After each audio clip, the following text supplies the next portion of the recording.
Remember how this works. We're live on the internet. It's all of us. We're here. We made it back. Welcome back to space. Woo! Woo! Space time. Space is almost as cool as where I've been the last 10 days. Where have you Okay, been? Kevin, shut up. No one's It's great.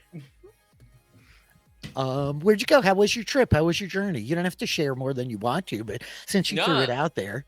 Yeah, it was yeah, since you fantastic. clearly want to brag about your European I vacation, do. go right ahead. My So European is vacation? nobody gonna ask me about the vacation? Yeah. Or... Excuse me. You have slides. Yeah.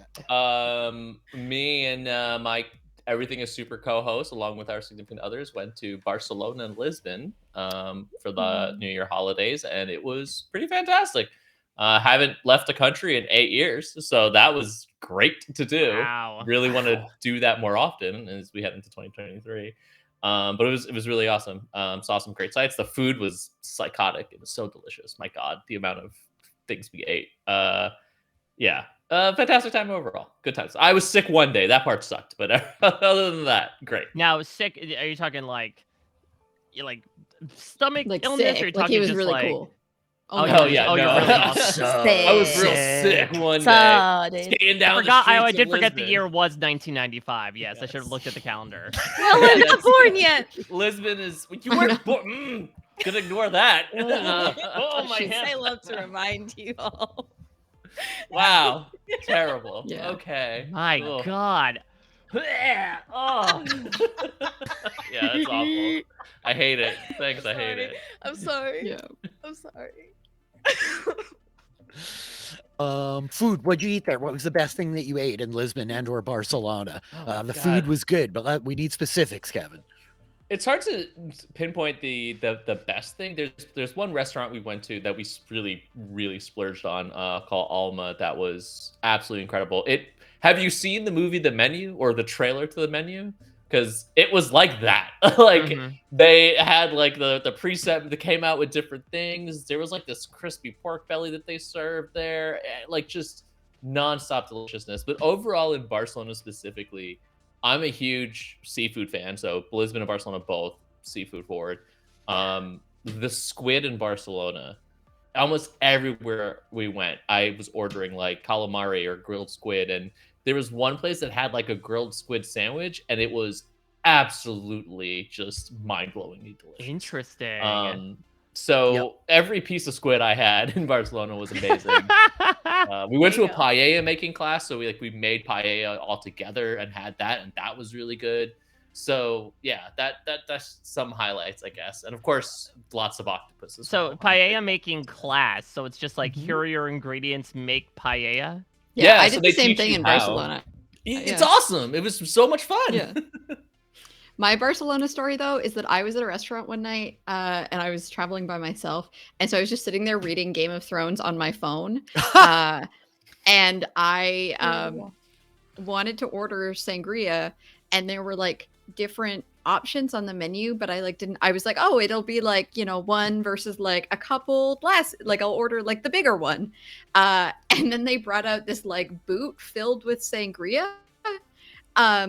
That was clearly meant for like a table. And so I drank it all.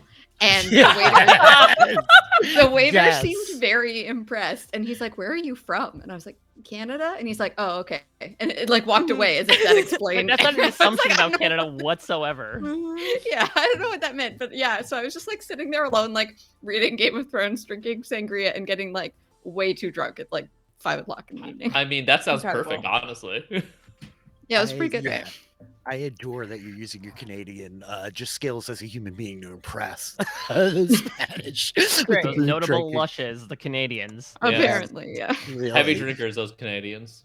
I have only done Italy really in Europe, and I've been there a couple of times, but I had the same kind of vibe, Kevin, where like you would walk down the streets, especially when we were at like Amalfi and Capri and stuff, Naples, and like everywhere you turn is a guy with a 5-gallon bucket just full of squid that are like climbing out of the bucket. And like I ate so much squid in like both my trips there that you're like making me hungry for tentacles. I love it. No. Italy was the last place we went 8 years ago, and it was one of our favorite trips ever. So now, where would be the next place you'd want to go? Would you want to go back to Europe? Would you travel west instead? So I definitely want to go back to Europe. My wife was talking about South America. I'm not adverse to South America. It's just I've been to South America, well, one specific place in South America a lot throughout my life because my family's from there. So I'm a little less, but I think either South America. But for me, I want to hit up Greece. Greece has always been like, a place. I'm a huge mythology fan, and the seafood obviously of Greece, but also just the architecture of the place looks really cool. Although Lisbon taught me one thing, and it's that I am effing out of shape. Like that city is all hills and steps, and my God, walking around Lisbon was such a workout. It was brutal. So yeah, definitely need to fix that up before I go to Greece, because Greece is also a very riverside, hilly area. Not riverside, seaside. Vacation will get you every time for that. Like, gosh, I live a sedentary life. I have not walked so many thousands of steps in a single day in quite especially a work long from home, time. Right? Like, yeah, I'm not going. You could never live like the Romans. My watch got proud of me the other day for doing my laundry, which involved a flight of stairs up and down. And I was like, okay, calm down. Yeah, how passive aggressive has Skynet gotten that they're like, good for you. We love a sassy AI on Dragonfly, though. So yeah, it checks out. It checks out. I haven't left the country, for various reasons, but I do I'm reminded constantly that I consume a lot of food media. A lot of the YouTube videos that I will end up watching are all of these like marathons of like Taiwan, like different cuisines, and I desperately want to travel and try different foods. That is like Yes. really high on my list of things to do in my life. Would it That be is the specific, main reason to specific to travel, Asia honestly. or like any specific cuisine you want to try? Any like I really I think Taiwan is the first thing I say because I really do want to try like Taiwanese food. There's a ton of them that I've watched, but I just love I love like seeing different cultures like cuisines and the way that they eat and the way that they like prepare food. I think is so interesting. So One Yeah. of the big mind blowers in Italy was the pizza all being sold by weight. And this was like a real trip. But of course, it is metric, F us filthy Americans, And so it became like this whole thing to figure out how much weight worth of pizza you wanted to buy. We were there in high school. I just like loved it. But the panini presses on the street, the food in Italy was just delectable to die for. Absolutely. So good. Yeah, food is the main reason for travel. Like honestly, that's why like Japan is probably my number one place to go. I've never been, and I'm a huge seafood, but also sushi is probably my favorite like wow, cuisine. Love so to go to Japan. Yeah. Really want to go there and just devour Japan. Yeah. It's all about the food. It I mean, really it should is. be. I mean, the sites were cool too because we in Barcelona we did like the Gaudi stuff and things, and that was really fun and that was really cool. I The visuals saw were your really photos awesome. and I was like, oh, I know that church. I've been there. Yeah, the Sagrada is nuts. Mhm. Did not know. Speaking of steps, that was when we went up to the tower and we went all the way up, and then it's just like, well, you got to walk down. It's all stairs. It's gonna take 6 minutes, and I was like, 6 minutes of stairs? Holy shit! So that was a trek down, but all that was really cool. The Casa Batlló and stuff, which is like an underwater essentially like house, but just on the street. It's really bizarre. That man was a lunatic, I guess, in his designs. I mean, my like number one tip for traveling is to like do a walking tour of any city you end up in, partially for the fact that you'll like hit a bunch of things kind of quickly and you can like kind of check them off your list to be like, okay, great, saw the big sites. But also because the tours are usually run by locals, and so you can be like, hey, where do you actually recommend I go that isn't like the big tourist stuff, right? Like chat up the tour guide and be like, where should I go eat? And they can be like, because I remember in Barcelona, I can't even remember the name of the street, but they're like, just don't eat on this street. It's only tourists. It's wild. Like avoid it. Eat elsewhere. And I was like, okay, great. It's a great move. I had a similar experience when I went with my high school class to Italy. We went all over the place. We hit like Rome, Florence. We went to a bunch of major cities. But my headmaster was really plugged into the Lions Club and had all these like connections through the Lions Club there. And so it seemed ridiculous, but this guy got us into all of these places that were not like open to tourists.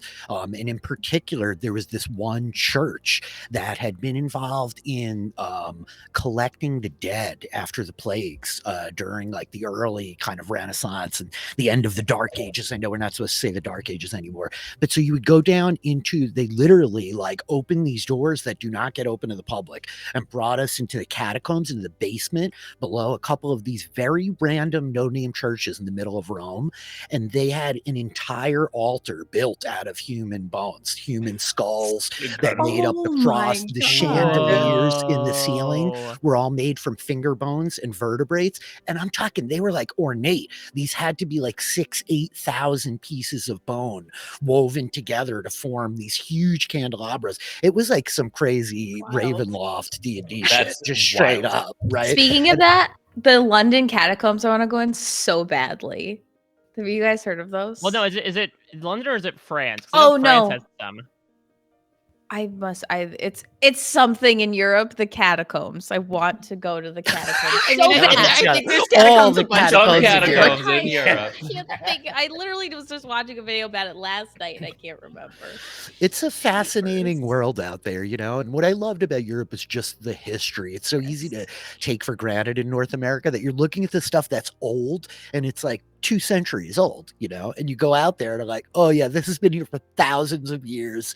Like, wow, I am so fleeting and infinitesimal. Yeah. Yeah. The Wild. Parisian catacombs, those are your ones. That's where you want to get to, Taylor. Yeah, Paris. It's great. Fair enough. Yeah, that's crazy. So spooky. So Dungeons and Dragons. Kevin, welcome back. Happy season 3. Oh, happy season 3 and happy new year as well. Yeah, I haven't seen you all. My gosh. I'm curious to see what you all were up to. I did not watch last episode. I'm sorry. Nobody does. That's fine. We're just here for the fun of it. More hijinks, more whimsy, more shenanigans. So yeah, dare I say, should we get into it? We should get into it.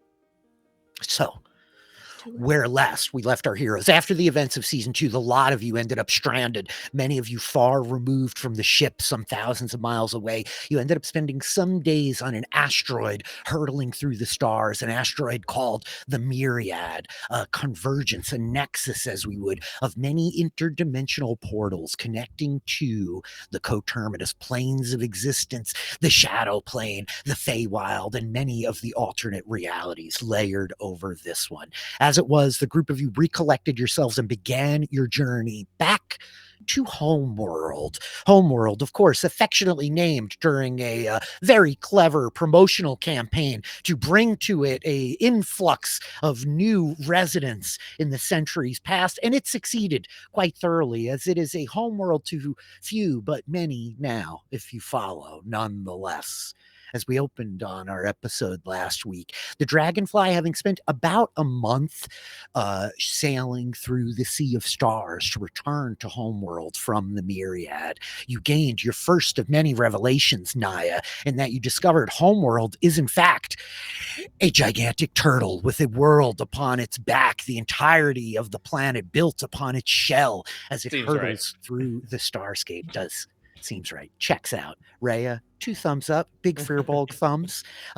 Upon landing on Homeworld, you were taken back in by the patron of your motley crew, the woman who gave the ship to these allies that you have made over these past months, a woman known simply as Yavanna, whom revealed herself quite quickly after your arrival to Homeworld to be none other than a very large, very turquoise and green dragon. At which point, Naya, your sword, Einreeve, the Dragon Slayer, awakened, enlightened, intelligent, maybe, grew very angry and feisty, which is perhaps why we have not seen as much of you, Naya, the Verdan, over these past months. But as such, it has been 4 months since your last great adventure on the Myriad asteroid. You've spent your time on Homeworld talking with Yavanna, who has informed you that there is a council, a great number of representatives from other worlds coming here to meet and discuss forming a organization of sorts wherein these unaffiliated planets might work together to better the lives of those who live upon all of them. Yavanna, however, revealing to you she has no clue what she's doing. She feels deeply in over her head. She is not entirely prepared about what to say to these people or how to lead them, that this all, in fact, has gotten a little bit beyond her control. In reality, she just gave you all a spaceship and sent you into the stars because she wanted you to dream impossible things and to share in those dreams as the ancient moonstone dragon that she is. So discovering that your patron is suffering from her own bit of imposter syndrome, you all comforted her, eased her minds, to which she led you to the great ballroom in the center of her kind of palace on the high hill above Harbor Town, the main sort of port nearby. Within this ballroom, Reginald assisted her in the workings of magics, as did the rest of your company, flowing your own enchantments into this dragon wearing the skin of a woman who opened a vast portal to the Feywild right in the ballroom as you were reunited with Redalia, the Bard of the Blossom, and not long after the arrival of the dwarf Brazzoli Chaos Brewer, the leader of the mercenary company called the Gauntlet. And so, with this reunion made early in the evening in the great ballroom of this woman, Yavanna, all of you kind of coming together, meeting new friends, reuniting with old ones. That is where we left off, episode 1. I think as we pick back up tonight. I know Lux and Doc felt very strongly about mandated good times. Let the good times roll, baby. So I think that as we open back up tonight, the camera opens on the kind of palatial grounds of this dragon woman, Yavanna, who has kept you all here in her estates over these past weeks and months. The palace grounds itself illuminated by a kind of green glowing light diffusing down through the streets and the walkways, the stair paths leading down towards the great lake at the shore. And we find the four of you sitting around a table, cups and much chaos brew abounding as Brazzoli and Esfan, these dwarves that from the gauntlet having joined you for the evening. As I think that I'll stop in first with you, Kevin and Naya. What has Naya been up to over these past 4 months? I mean, Naya spent a month cooped up on the Dragonfly, just, even if it was an asteroid there, but still just cooped up for a month. Even though there was shiny new A.D.A.M, they probably spent some time chatting with A.D.A.M, but then, as is their wont to do, got very bored, paced around the Dragonfly, and when having the chance to run off and do other things, just probably did that. And since this is a city where, other people are, and there's different, races and species who've come in and out, I think Naya's been keeping themselves busy. Flirting, drinking, partying, doing their usual thing after after a month cooped up. About 2 more months, was it 3 more months? 3 times as much partying to recoup for that month seems about right. Yep, the unwinding of the coiled spring. So Naya, as we see you, you hear the kind of laughter and chatter, familiar voices of your friends, of Doc, of Lux, of your new associate A.D.A.M. As we see you kind of striding through the streets here of this palace that Yavanna has kept you all out, what do we see? Just for our new viewers here, would you describe Naya and let folks understand what we're looking at, who we're looking at? So Naya is about 5'6" at the moment, and has light green skin, big batty ears, but around that batty ears is this kind of like wild mess of reddish hair with like streaks of kind of like blondish, but if you look close enough, there's a little bit of green in their hair. Carries with them a talking sword and shield. But at this particular moment, is probably has their armor in their, kind of carrying case, I guess, with them, but is mostly strolling around in casual clothes, wearing some sunglasses. If it's, even if it's night, their eyes are a little bit bleary from their time partying. That's how Naya's looking right now. Naya, very notably, of they, them. And so as they come rolling up, sunglasses at night, too cool to wear the armor they have slung over their shoulder in a pack, you get a look at your friends. I think that we see Doc first. Melissa, you just want to remind folks what we are looking at as we see Doc sitting with their associates? Sure. Doc, her is a Changeling Artificer Wizard. So she's a very kind of slender, kind of long-limbed individual with long white hair that's got like almost a very bluish tint to it, very pale features.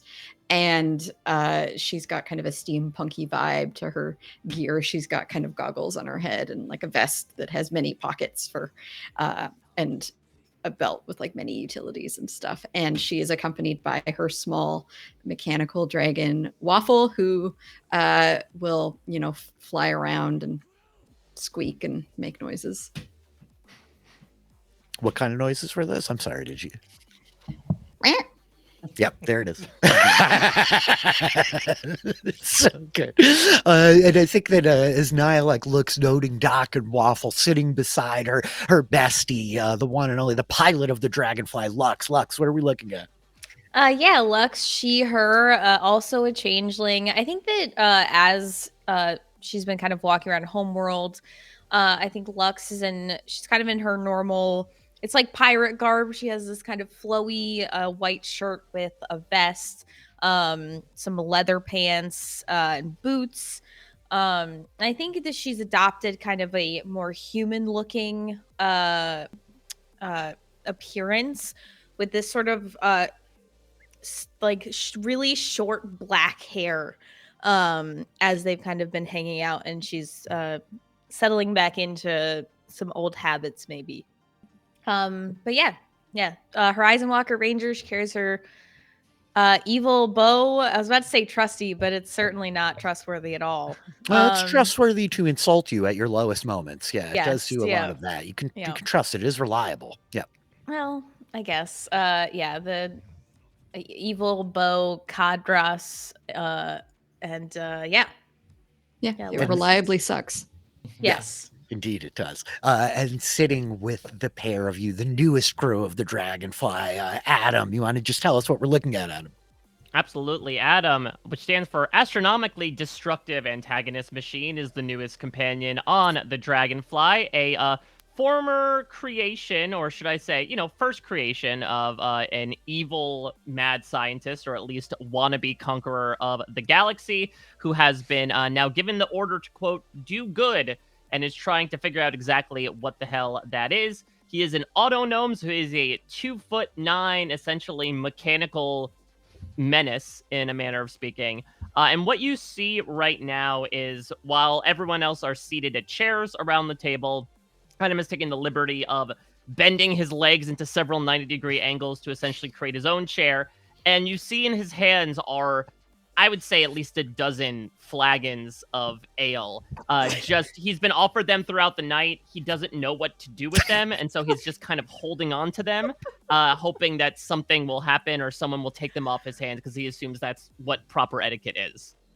Magnificent. And so the four of you sit on, or the three of us should say, you're sitting around a table on a bit of a balcony that's kind of overlooking the sprawling, meandering pathways of this lavish estate that Yavanna has kept you up in these past days. The green light diffusing through the streets, reflecting up off the white marble kind of cobblestones, the sound of the water lapping at the bay of the lake down beneath the docks. And you see Naya striding towards the group of you. Sitting with you, of course, two notable dwarves. One, Brazzoli Chaos Brewer, a much older dwarf, some gray woven into his beard, braids tied through this beard that grows down past his belly on his midsection, his head shaved except for a overtly pronounced and dramatic mohawk that he has affixed his hair into, the handle of a large hammer portraying over his shoulder, never without his weapons.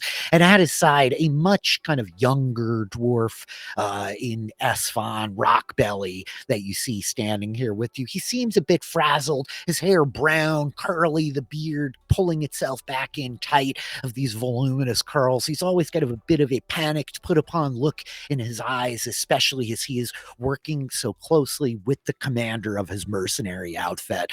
And so I think as the three of you are all sitting here drinking, they're kind of eyeing at him with the drinks. Naya, you come striding up this walkway towards this kind of area that your crew has been hanging out at for their breakfasts and dinners when they gather up here. Yeah, I think Naya's just gonna walk over and just be like, Doc, Lux, A.D.A.M, snatches a flagon of beer off of A.D.A.M, thank you, and collapses into a seat, takes off their glasses. Oh my god, it's been like, what, 3 weeks since I've seen you? And like, takes a deep drink. What have you been doing? We've been looking for you all over the place. You know, having fun, going out, meeting the locals. Lots of parties around here. Let me tell you, don't go down on East Street over there, by the way, to that club over in the corner. Not a very fun place. Lots of other fun places I can recommend, though. But yeah, what have you... Oh my god, is that Brazzoli Chaos Brewer? How are you doing, buddy? Smacks him on the back. It's been a while since I've seen you. Yeah, last time we saw you, you near crashed the whole fortress flying through the stars. It's good to see you again. It's good to see you. Is that sword of yours still got such a sharp lip for everyone, or what? As points over their shoulder, and Einrave. And I think you just hear the voice from over Naya's shoulder of like, I am put upon to serve at the will of dragons, but the Swordmaster swears this one's intention is good. We will find blood when it is due, dwarf. Have no fear of that. Yeah, I've gotten a lot of that over the last, what was it, 3 weeks, 4 weeks? 4 weeks? Maybe 5. How long has it been anyway? Has been 3 months, Swordbearer. You need to maintain your drills or your arms will grow slack. Oh my god, 3 months. Oh, trust me, my arms aren't going slack. I've had a lot of workouts over the last 3 months. But wait, I'm incredibly intrigued. Don't mind me butting in. Does your sword watch you perform the sexual activities? Oh no, that's why he doesn't know. He's in the closet most of the time. You see, Dr. Lively would keep me in the corner as some sort of audio recording device. Oh. Buddy, I could do that if you require my services. No, quite. Actually, you know what? Hang on to that. We'll see. Esfan's cheeks have turned purple and he's blushing so like terribly. And I think yes, so you would like to require my audio recordings and your sexual activities then, young frazzled man? I think that Brazzoli Chaos Brew like spit takes like I be liking this one. I be liking this one. And I think he looks at you, Doc. Did you build this one? Is this one of yours? No, I generally don't make them quite so randy. I don't really know. A.D.A.M, but very close. Yeah. It's actually quite pointed, yes. You know, speaking of sexual activity, Espen, what about like Furdug? Did you guys I don't know, did you end up doing stuff? Oh yeah. Brazzoli Chaos returns and looks at the younger dwarf Esfand as you've called him out asking about Furdug, and he just like slaps the kid on the shoulder like, "Ye dog, you! How come you never said a word to me? We were on that little skiff of a ship for 2 weeks, sailing our way out here from Cerelia, and not once have I heard you mention good Furdug." And I think that Esfand's like, I took your advice and I mean, you told me to shoot my shot, so I did, and he swatted me down to the floor like a rogue bumblebee and told me that he wanted nothing to do with me, and it broke my heart, if I'm being honest with you. He's not for me. No. Oh, I'm sorry, Espen. No, it's all right. I mean, it's like the boss says, every goblin that you don't kill is one that lives. So I tried. I shot my shot, and sometimes your crossbow goes astray. That won't stop me from reloading it and firing again next time. Exactly. You will soon bet a goblin. Do not worry, sir. Yeah, if anything, we could make that our mission for today. We haven't had one in a while, and I could use something new to do. Let Espen bet a goblin by the end of the week. Wait, sorry, the metaphor is a bit like, so you're saying that by shooting your shot, you're either letting them continue to live or dying, and any shot that you make where they continue to live is okay. It's a goblin thing. Why goblins? I'm not Are sure. you particularly fond of goblins? Me? I mean, no judgment. No. Well, we fought a campaign. We were hired for a pretty significant battle against a series of goblins a time back, and so that was where I really got most of my training with the windlass and the heavy crossbows. And I'm not much of a wordsmith, Doc. I don't know. I mean, I don't really know what you all just said there for a few minutes, but did you have anybody else that you like? Not exact. I mean, it's not. There's only so many dwarves on that one fortress. Well, you're not on the gauntlet right now. Yeah, trust me. There's a lot of options in this place. Yeah. It doesn't just have to be dwarves, you know. Mm-hmm. We're just talking about goblins, yeah. You know. I think he looks like a bit shocked. He's like sitting silent, slack-jawed, like halting the mead as I think like he tilts it back, drinking, and Brazzoli's like, "Honestly, boy, you should have told me half of this when we left to take our trip here. I mean, gosh, there's a handful of young lads that I know that have been looking at you some kind of way or another. And I mean, if you've got discerning taste, that's entirely up to you. I'm not one for matchmaking if it doesn't quite fit, but the folks are right. Rizzoli, I am. We need details. I would like these people's. That's so I good. would like names. I would like numbers. We will set it up. We will have conversations. We'll whisper some things. What's put a some number? suggestions out there. Wait, do you Best not know how to mechanic in the count? galaxy, more like you- best yes, matchmaker in the galaxy. You have the serial tell ya. numbers of all these different types of dwarves. That is fantastic. I thought my kind was the only one to use serial numbers. That's a great way to organize. You mean like their radio call signals on their ships? Like, what do you? No, I mean, their bed numbers, right? No, I we don't imagine do- yours is quite high. their hotel and bed. Gotcha, the hotel number. Yeah, Yeah. we don't Well, do wait. numbers Of cereal. course we do have a soup though with the numbers in it, and there's a kind of a fungus pasta that they make, and one of they punch the numbers. I might be a bit. You guys don't. We confused. don't. So in space, there's no alphabet soup. There's number soup. Yep, the alphabet. Well, it's different types of alphabets, different types of languages. Too many, but There's of no all the numbers common are the alphabet same. soup. Now, tell me, roguish, burly-looking man, you have not talked about your sexual life around the table. Do you have a mate? Do I have a mate? Well, I mean, me lads would tell you that I be mated to me job.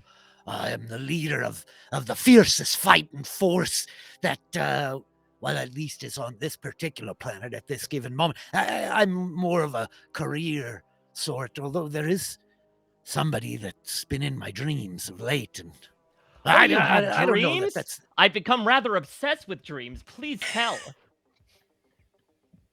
Yeah, why not, Rizzoli? Here. I dream that I'm in water, and I'm floating in the water. It's lapping up against me chest, and except that the thing is, I feel me feet sinking into the sand, like when you're standing on the beach, and the sand keeps digging you even deeper and deeper. And then I realize that I've got me armor on, and that even if I didn't have my armor on, I can't swim all that terrifically, but especially not so with me armor on. And I cry for help, and then I see one soul in the distance, his silhouette against the sun going down on the never-ending horizon of waves. And I said too much. I've said too much. We're all friends here, Wait. Rizzoli. And Yeah. this sinking into the sand in your armor is a sexual fantasy of yours? Is that what you're saying? Don't judge. I mean, look. Not judging, some of just us, clarifying. We live in roles of power all the time, and there's something very comforting to the security of being held in place and not having to make all the decisions, and perhaps I having to get be it. responsible for the souls of so many young dwarves.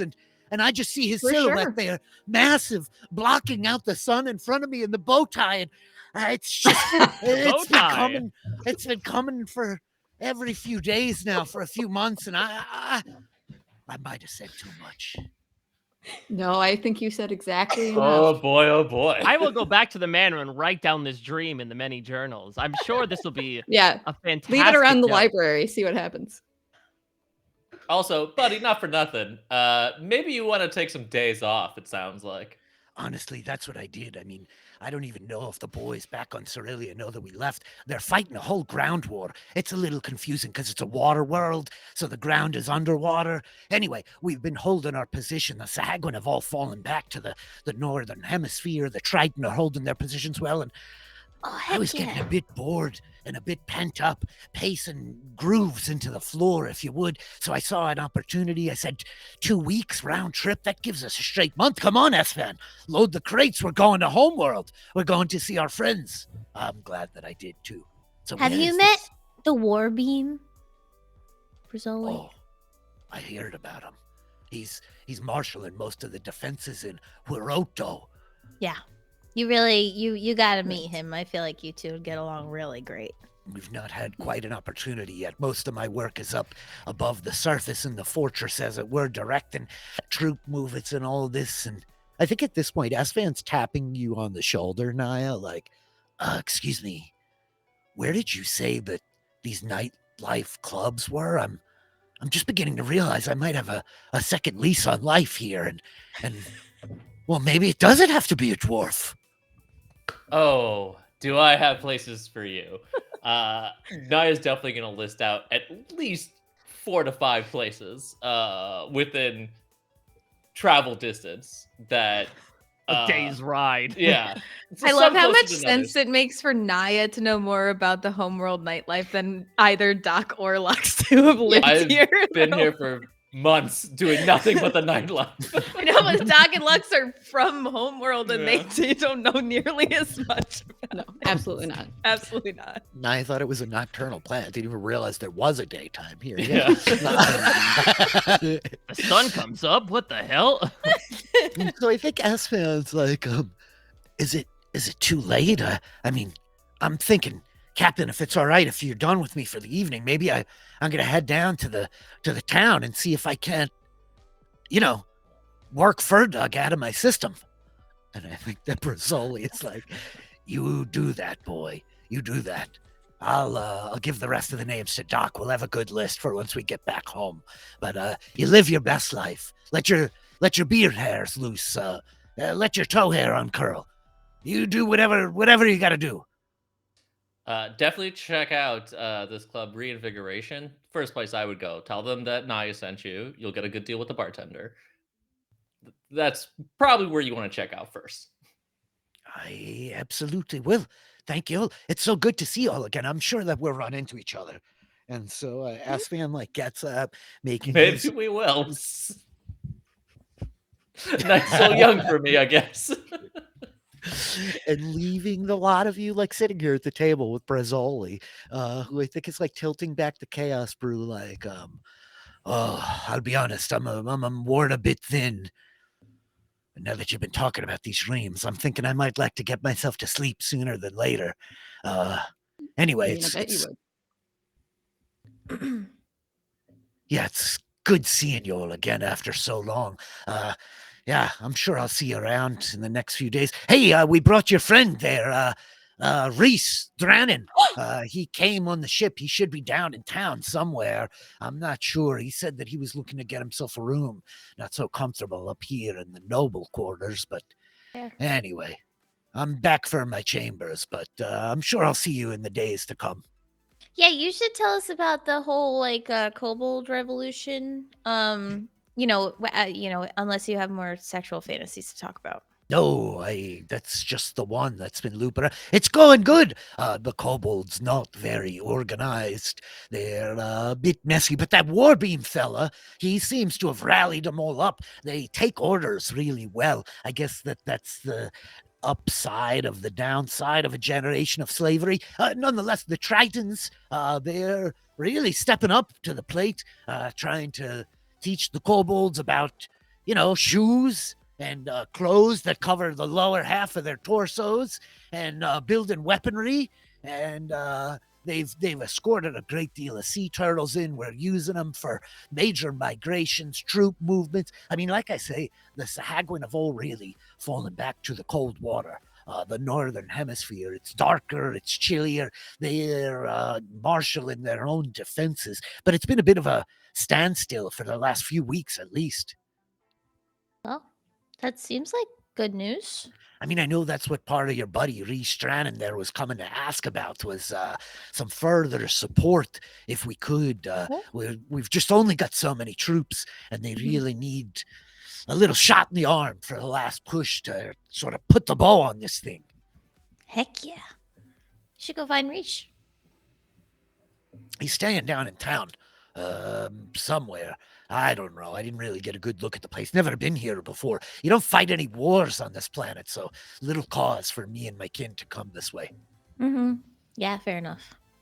Anyway, may your dreams be sexual in nature. I wish you well. Good night, my friends. Is that how dwarves typically say goodbye? No, don't do that if you meet any other dwarves. I've marched to the beat of my own drum. Literally, I've got a guy who I pay to beat the drum, and I march to it. Mm-hmm. It's good stuff. Noble profession. Bye, Brazzoli.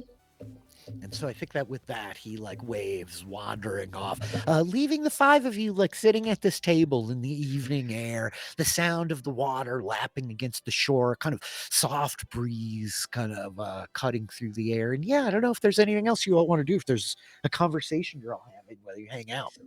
I think Doc leans forward and is like, okay, so now I totally remember. But, you know, for A.D.A.M and maybe Naya, because Restranded, we met. Oh yeah, I Ben? definitely don't know who that is. Cerelia, maybe more well known as peanut butter yogurt. I You remember all the nickname. I definitely don't remember anything else you about all him. definitely killed his like lifelong octopus friend, the mother of thousands. I believe that was That Reya. Doesn't I think the rest sound of us. like something I did. I wasn't there. It's so- possible. I also but- wasn't there. You all are ruthless, and I adore it. Murdering childhood pets. Yeah, we killed a really old octopus, but he forgave us, and he was the one that was almost single-handedly fighting the Sahagwin, because there was a whole portal situation, and we helped with the portal, and I almost died. Actually, quite a few of us almost died, because I had to, that's when we got to use the apparatuses of Hux, which apparently has been the Dragonfly the whole time, which is really wild and kind of upsetting. But yeah, we went under the water, and there was a big turtle, and there was a portal, and we had to kill the Sahagwin, and so that way Restrand could get back up, and then everything was fine, and we left Cerelia. Well, not fine because there was a battle, but Are you sure I was there? You thinking about Ben? This sounds more like Ben. Naya, I don't think you were with us yet. Yeah, Oh, I okay, don't think cool, so great. either. It was when we found Occam. That, All That, right. that two was, of it was us, before friend. we found Occam, yeah. Yeah. Because Man. I think I was flying the Dragonfly that episode. Yep. Mm-hmm. Well, Oh, no, I've done was that once. because I wasn't there either. Okay, Oh, so I was. none None of us of us were there. actually met this man, Nope, and we're asked not to a go single meet one. him. But we're gonna go we meet him. definitely met him before. We just didn't kill his octopus companion. Can I have all four of you make perception checks as you're all like Oh, going through this, like you chuckling, girl. laughing to each other about all the people that you should know but don't know? Did we He's meet right him? behind us. isn't he? I know. Also, should we be rolling at disadvantage? For drunkenness? Yeah. Adam ain't drunk. Adam is definitely True. not drunk. Still pretty good. 16. Wow. 21. Moly. Wow, 21, Wow. 23, 23, 19. That is all four of you. I think that the four of you all like spot. There's not a lot of movement out here at night. Most of like the workers have kind of retired for the evening. You all are making like the loudest noises that are out here. But I think all of you spot a form of a familiar sight. The small kobold, Old Ben, once known as Rock's Full Belter, who you picked up on your travels and has changed his name. I think that you see him come like shuffling down the stairs over to the north, down by the bay. And a lot of you, I think all would be able to spot, being that you all are adventurers and have done your fair share of sneaking and skulking in your time. There is a gesture a bit to his movement where he's kind of clinging to the wall and moving like very lightly on his feet. He's got that like high stepping tiptoe action going on, and he pauses as a corner, and you see him like cinch up his little tiny spectacles on his big draconic nose as he turns, kind of peering into the distance, not noticing the four of you at all, and then heads darting off to the north. What are you doing, old bird? That's it. Wait. Should we follow him? Oh, yes. Let's That sounds sneak more and fun. follow him. Yeah. Let's be sneaky. Let me put on my armor.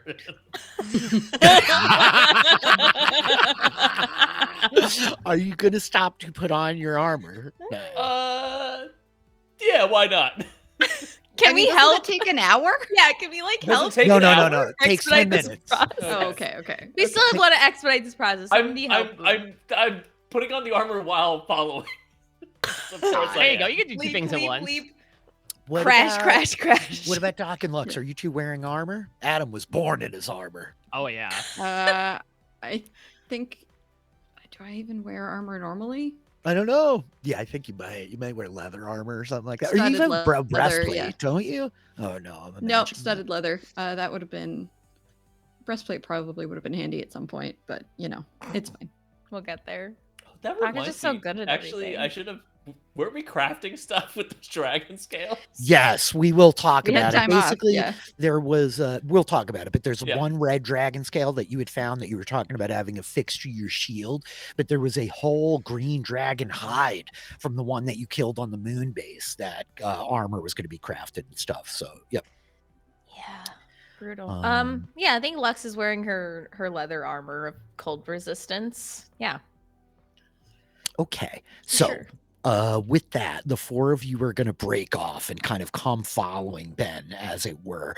And so you see him like skulking down kind of these staircases as the four of you like sit. Naya's starting to like strap the armor on, attaching like cinches, pulling buckles, some of you helping as you all go. And you all kind of like scurry northwards around the buildings, down the stairs following, to which you see Ben heading along this kind of winding trail up into the hills towards a small cope of trees. After the time that you all have spent here, you would know that there's like a nearby kind of lake, a pond that's got a small sort of cottage nearby. Nobody lives there. It literally is just like a place of relaxation and comfort. Almost anybody is kind of welcome at the cottage. Somebody might have lived there once, but they sort of no longer do. So my question is, are you guys all trying to be stealthy? Or are you just chasing after him? So let's get the stealth checks then from all four of you. Oh, Of course, we're yeah. being stealthy. Okay, So- got it. 100%. That is. I Yeah, believe, it's gonna be disadvantage. great. Yeah, it's gonna be so good. Nope. Nope. That's a natural one. Yeah. Okay, so then let's yeah, talk this through. Adam is not Absolutely sneaking. incredible. I think Adam Oh. is just blatantly walking out in front, like, please come back, old bird. Adam. And then Uh, Lux, is not yeah. quiet in any sense. 13 with disadvantage, so that's not bad. That's pretty good, actually. That being said, Highest. yeah, with like Adam is like yelling, "Hey, old bird!" and you're all like, "Shh, Adam," and the armor is like kind of clinking and jangling. You all have been in your cups, so I think there's a lot of that. Like, we're whispering so quietly right now. Nobody. Yeah, This is yeah. our drunken whispering voice. As you guys are all kind of heading down this trailway. You follow Ben for about like 5 minutes or so. He's got a good lead out in front of you. I think it's one of these, you like spot him coming up the rise on the other side of the hill as you all are kind of coming. And so making your way down into this kind of convergence of trails near this little lakeside, you see Ben is sitting on a dock that's leading out into the water. Here, hold on one second. We'll do one of these. Okay. Do you think he's meeting someone? I swear to goodness gracious, Oh, obviously, Taylor. Come on. I'm gonna actually flip out. He is sitting on this dock by the water, and I think that a lot of you, as you're By the bay. approaching, yes, sitting on a dock by the bay, as there are like fireflies kind of illuminating the night air all around you. They're quite large too. They're like the size of small house cats, kind of fluttering around. There are all manner of kind of moths, almost like chasing them, creating this fun sort of interaction of the insects of the night, the buzzing of the bugs out in the distance. The grass underneath your feet is sort of soft and spongy. It's got this give. Even the trail itself is not dirt or a worn road, but like moss that you're all walking on. And with this kind of dim glow of the green lights of the insects as you're all kind of striding, you see Ben sitting, dangling his feet in the dock by the water. And I think he turns like, I can hear you all coming, you know. You're What? not Oh, really as quiet as you sometimes are when you go on these missions. I'm not sure how you've made it this far. Sorry, Ben. We're What? very sneaky. Yes. What you doing? Why are you sneaking? Are you guys all following me? Is that what's happening here? Yes, absolutely. Yeah. We want to know where you're going. We thought it'd be fun. Yeah, we 'cause wanna you were hang out with you, sneaking. Ben. Yeah. Are you You're meeting very someone here? lively. This is a very, very romantic dock. It is, isn't Really it? pretty, I yeah. thought it was a really lovely spot. That's why I brought it down here. I was supposed to meet somebody, yeah. Who Where are are you you meeting? supposed to meet, Ben? You guys can all move your tokens if you'd like, as you're kind of sliding down here. I guess I'll move the group of you forward a little bit as you're all kind of approaching. And Ben sort of stands up at the end of the dock, like, I'm well, gonna move closer. do I have Yeah, to Ben. tell you who I'm meeting? Is that required, or is this a friendly request? Ben, if you tell me that you're meeting up with that Dasher Cup lady, I'm gonna be upset. Why are you going to be so upset about it, Lux? I Because thought she's that in such a space, jerk. you could be anyone you want. I He's You don't right. want to be a Dasher Clip after all this time with Reya? I mean, I will rip out your throat if you don't tell me who you're meeting with right now. Adam, No. I No. think as Adam says this, Ben takes a step backwards. And I'd like for the four of you to all roll perception checks again. Oh no. No, Ben. Oh no! Stop it. Oh no! No. Think I'm gonna I kill them. swear. I Ugh. swear. 11. I'm gonna be. No. All right, 22. 22 as well. 19. Oh, yeah. All of you, as Ben takes a step backwards, you just hear as the water begins to like kind of move, and you just see this huge kind of V appearing in the water. It starts like churning, something big moving through the water towards the dock from behind Ben. That's like, and then I'm the water. dashing towards him.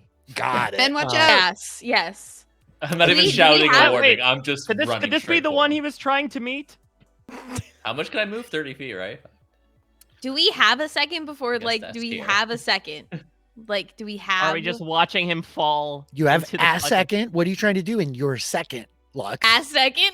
Not 6 of them. Just a You have single a one. second. What are you trying to do in that second? Lux will be like dashing towards the dock. Okay, you guys can all like move a little bit to reposition, but ultimately, as this wave starts surging up behind Ben, you just see these eyes like peer up out of the water, attached to kind of like tentacles, greenish with these vertical slits, and suddenly this whole array of tentacles kind of streaming out around the side of this thing as this massive, heaving, hulking shape begins emerging up out of the water, a frog-like face on the front of it, but nearly as wide across as the dragonfly itself. I'm going to say click your tokens and roll initiative. It's the water in the water. It's the water in the water. Oh no. Oh my gosh. Oh yes. Benjamin. Oh. Well, that's okay. It rolled a 3, so. He has advantage, and so he actually got the 7, but yeah, it's a really bad roll nonetheless. Oh my gosh. Oh goodness gracious. And old Ben himself. Wow. Oh no, buddy. What a great. Adam. Yes. On 21.18, you may act first as you look towards the little kobold at the edge of the dock, backing away from you, panicked at these words that you gave up. But suddenly, this massive form of a frog hemoth begins emerging up out of the water behind the tiny kobold. What would you like to do? So is it like in a distance from the dock? Then it just popped out and grabbed him. No, it hasn't grabbed him yet. It's like kind of surging towards the dock. And so it's still about 10 feet away from the back of the dock itself. And it hasn't acted yet. It hasn't actually grabbed him. So it's a little bit off the dock, and it hasn't quite attacked him yet. How deep is the water? Great question. Make a perception check. So obviously right off of the edge of like the bay, it's not that deep. You can see that you could walk into it, but how deep is it off the end of the dock?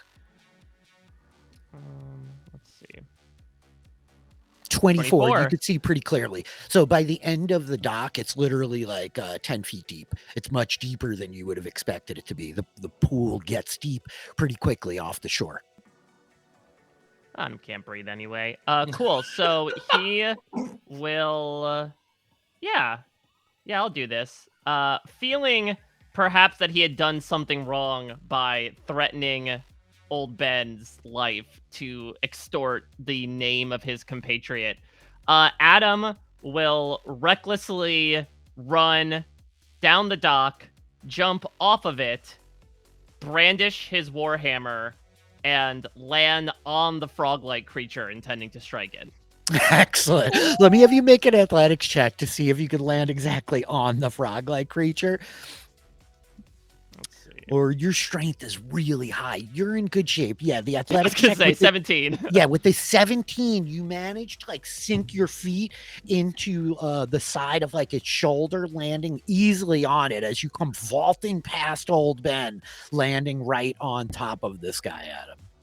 Okay, so then I will... Yeah, let's do this. I'll strike with the Warhammer. I think we see like water spraying up off the dock, which each of his like small pounding footsteps as he then leaps. Boom! 22 will hit.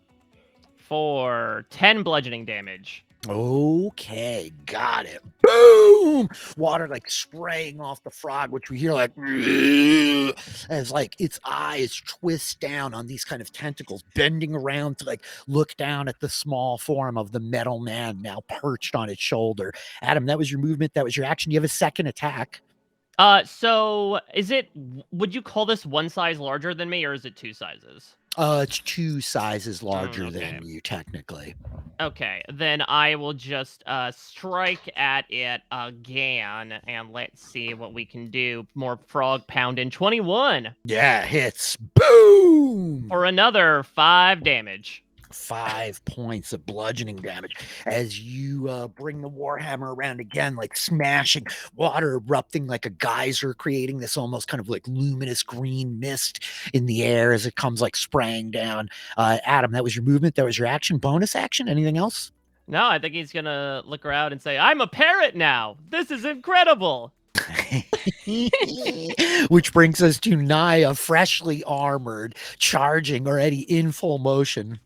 Yeah, Naya's going to take the 5, 10, 15 feet of movement to get over to where old Ben is, and then just go, I'm really sorry about this, and then grab old Ben and throw him backwards towards safety. Can I try to catch him as he's being Yeah. thrown backwards? Okay, yeah, I'm just like, catch. Naya says catch and throws towards Lux. Lux, make an athletics check. Gosh. As Ben's like, whoa!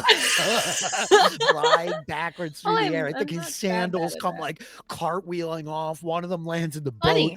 The other one like slaps down into the water. 20 Lux. You like you just like whoo, grabbing Ben as he hits you like, nice catch.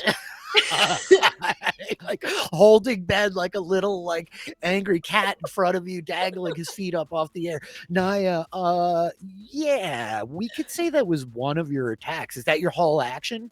No. If I still have an action, or Sure, yeah. Let's say you still have your action. That could be a free object Ben interaction. is Sure. Ben is my free Ben is, interaction. is Yep. an object. Yeah, Really apparently. How object dare behind you, Rich? Oh, buddy. In space, people can be objects too.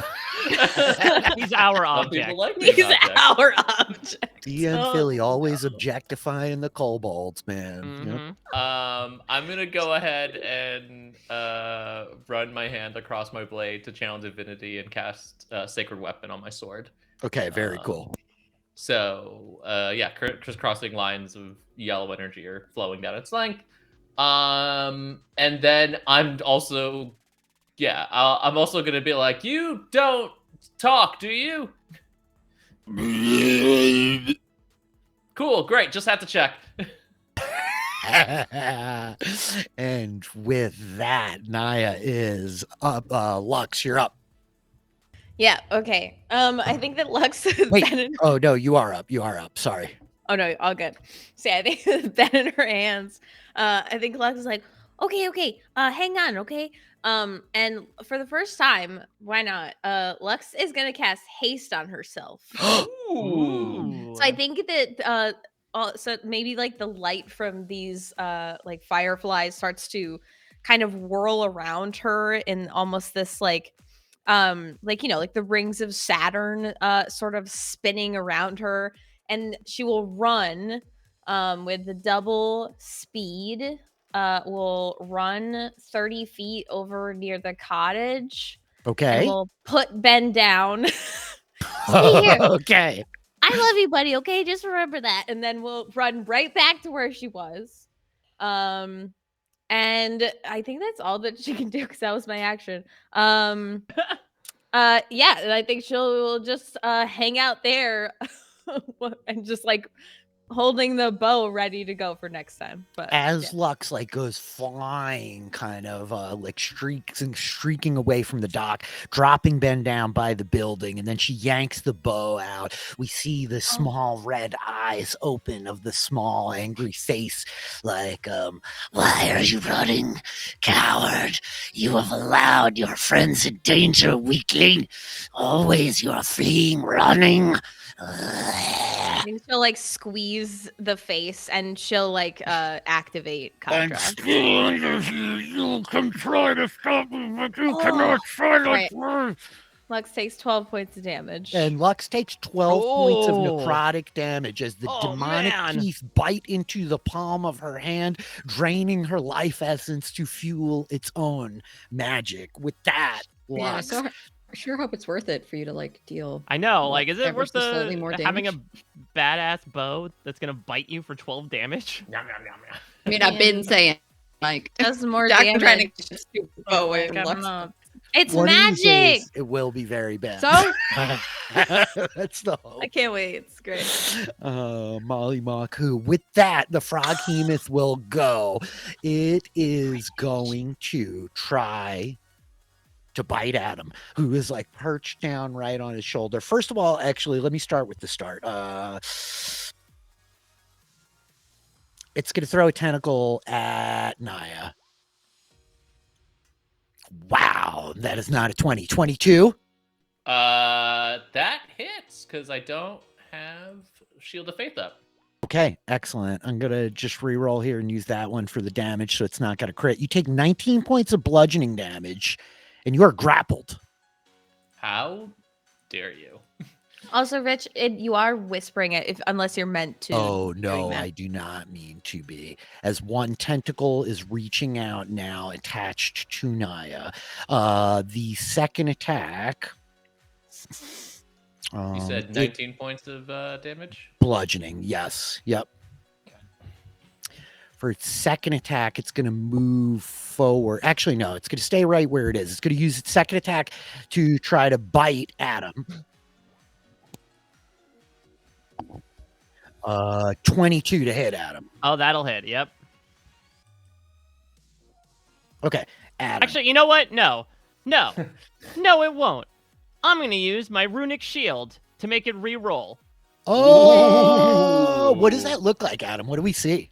Go. So I think basically what happens is this thing tries to clamp its teeth down, and as A.D.A.M's, eyes sort of wince for the inevitable pain, I think you see just sort of like a ball of almost like plasma-like energy begin to emit from him, and so its teeth bounce off of it as the shield then sort of, nests from Super Smash Brothers style, like eventually dissipates into the air. Love it. Love to see it. So I will re-roll. What a colliding of worlds to hear a Ness reference indeed. 16? Does not hit. Yes. As the Amazing. shield like erupts, we see this like giant froghemoth like whip its head back as it comes like back around, chomping down, but unable to get a piece of you. With that, and it could use its tongue. I'm just double checking. Okay, it's going to use its second tentacle attack to try to hit you, A.D.A.M. 20! As the tentacle comes like lashing You really should have up saved that, actually. I know, should have saved that in retrospect. rough. The tentacle comes like lashing up out from underwater. This huge kind of like spray of water raising into the air. A.D.A.M, this one might hurt. As you are going to take 26 points of bludgeoning damage Oh. Okay. and are grappled.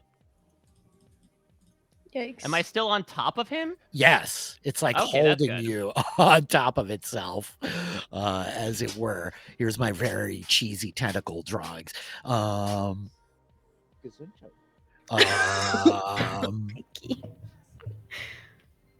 And finally, Nope, too far. Yep. Okay.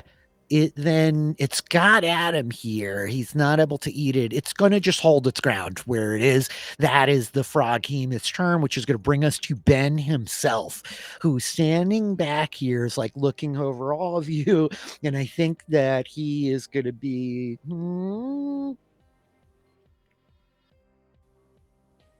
Right. So I think that he is going to call out for his bonus action and be like, thanks, Lux, you can do it. I'm sure you can. Don't listen to that angry little bow. It's hateful. And it's going to give you bardic inspiration.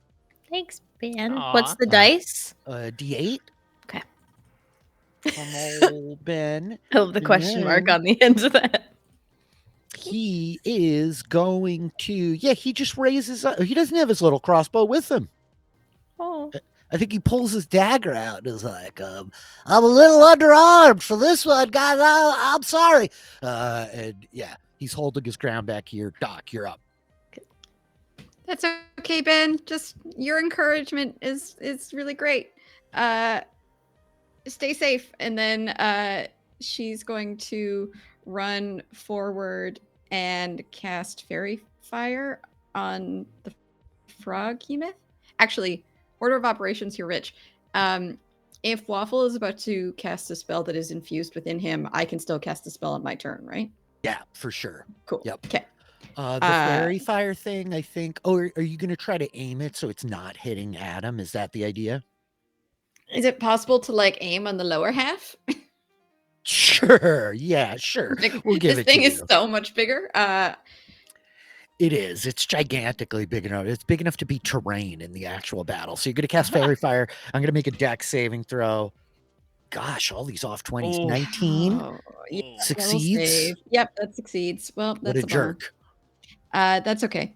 Waffle is going to fly up next to A.D.A.M and kind of tap him lightly with his tail. And A.D.A.M is going to feel suddenly better as he casts a 3rd level Cure Wounds on him. Because Oh my gosh. Waffle got an upgrade and can do that now. Waffle! Incredible. True MVP. Oh yeah, For baby. 21 points of healing. Wow. Tiny winged lizard. Damn. My self-esteem Waffles. is cured. Waffle's about to do more healing than literally anybody else in the party. And so that is bonus action to instruct Waffle, so that he did that. My action was the lame spell. So yeah, there we go. That's my The turn. lame spell. It was a great spell. It's just it made its saving throw. A.D.A.M, you were up on 21. You're grappled, so you can't move. It's holding you in place here, like kind of wrenching you around as you're standing on its shoulder. What would you like to do? Cool. So that being said, A.D.A.M is going to kind of try to jostle his back left shoulder blade to a very, what he feels like is the bone of the creature. And then once he feels like he touches something solid, we see that his eye, his right one, glows a nice, like, steely gray. And you hear a voice emit from within his gut say, "Execute program stupefying terrifically omits notable enemies." And with that, A.D.A.M will invoke his stone rune, which allows him, with a failed wisdom saving throw, for this creature to be charmed by him and incapacitated for 1 minute. Oh my god. Can you drop it in the chat? So I'm Yeah, making yeah. a wisdom saving throw. Mm-hmm. Got it. 17. That passes. Okay. Oh god, you and these rolls. Damn, I didn't count on it being that wise. Yeah. Okay, so interestingly, this would have been on the end of its turn. When a creature you could see ends its turn within 30 feet, you use your reaction to invoke the rune and force it to make a wisdom saving throw. So Okay. that was at the end of its turn, which brings you to your turn, which gives you your full turn still. Oh, nice.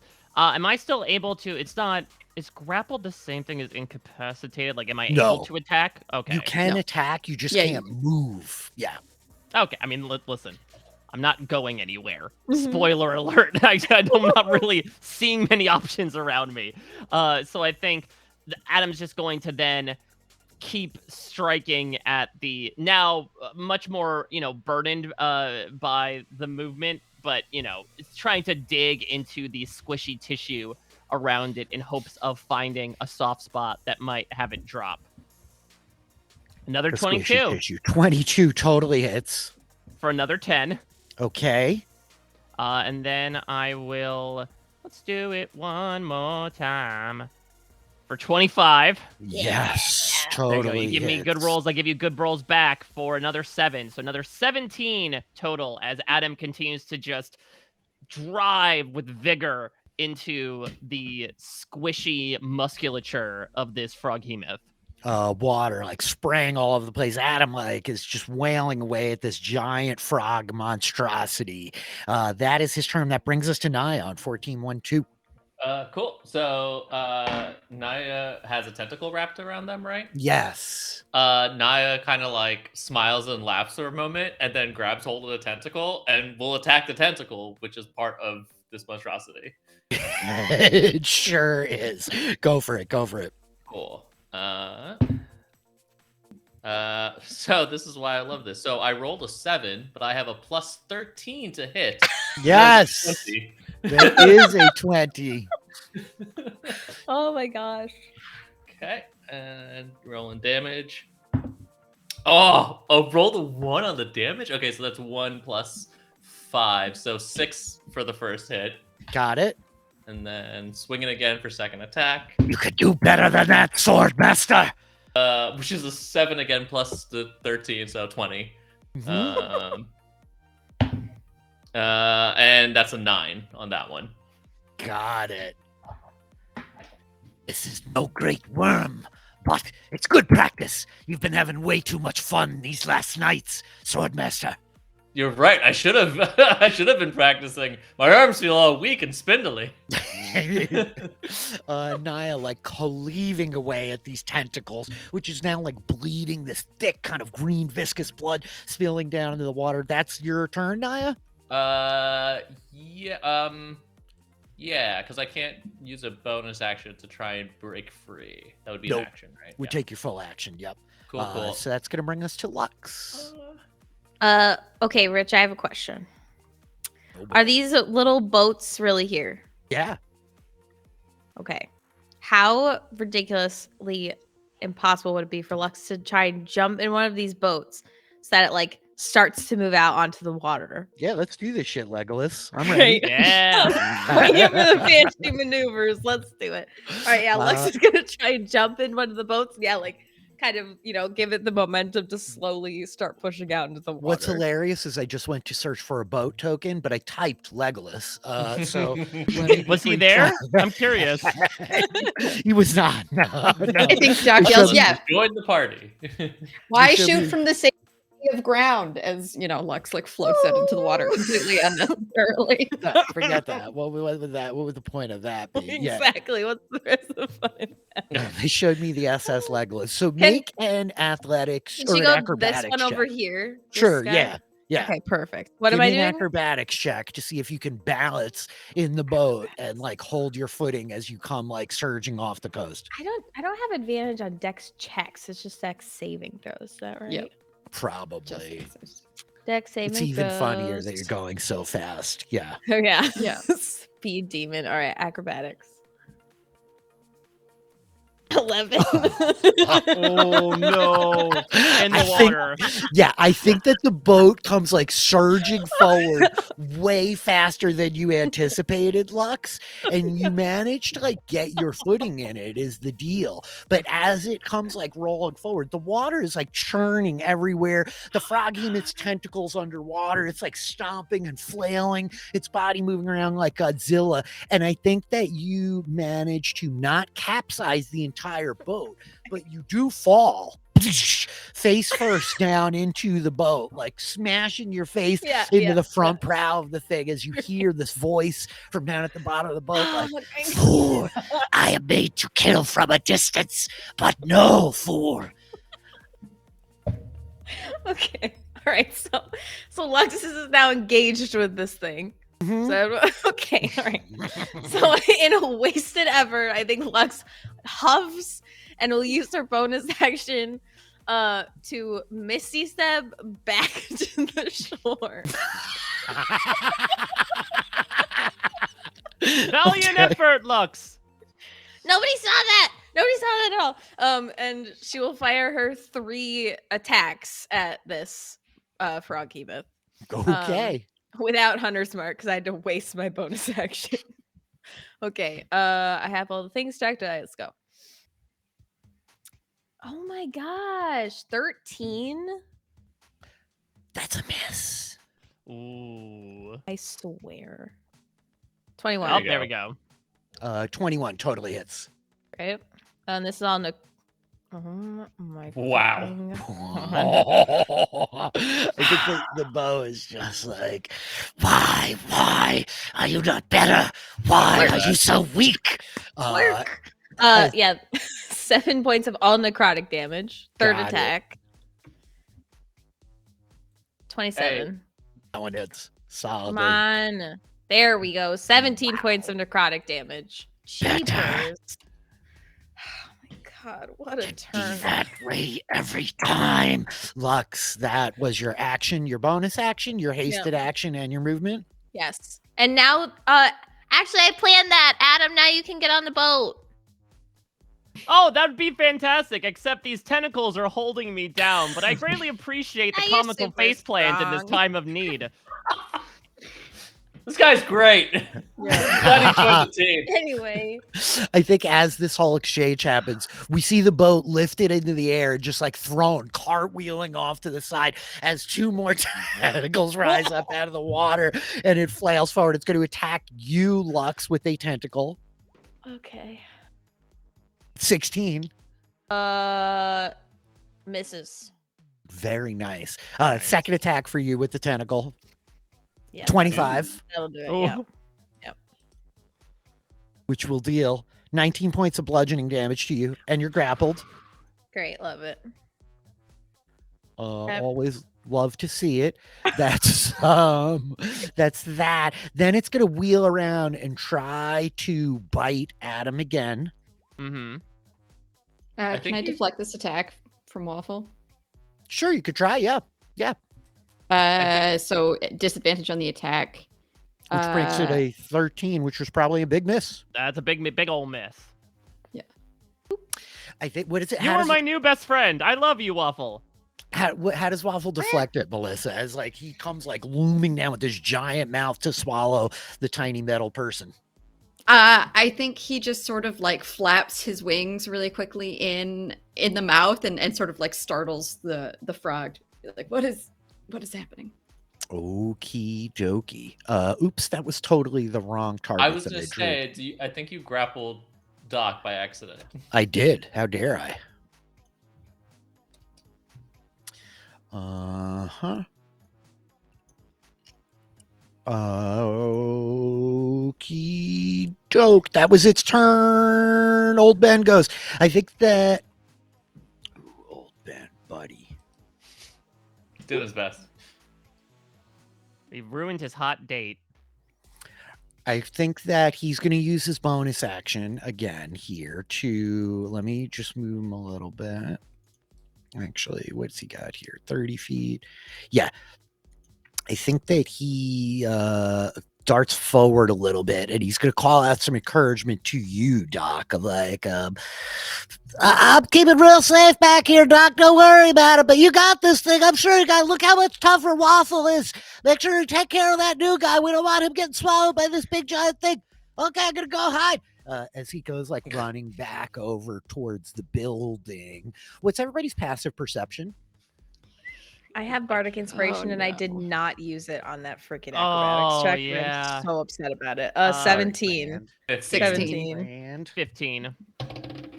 Also, Waffle is vigilant and can't be surprised if that matters. excellent. That is really great. So I Champion. think Lux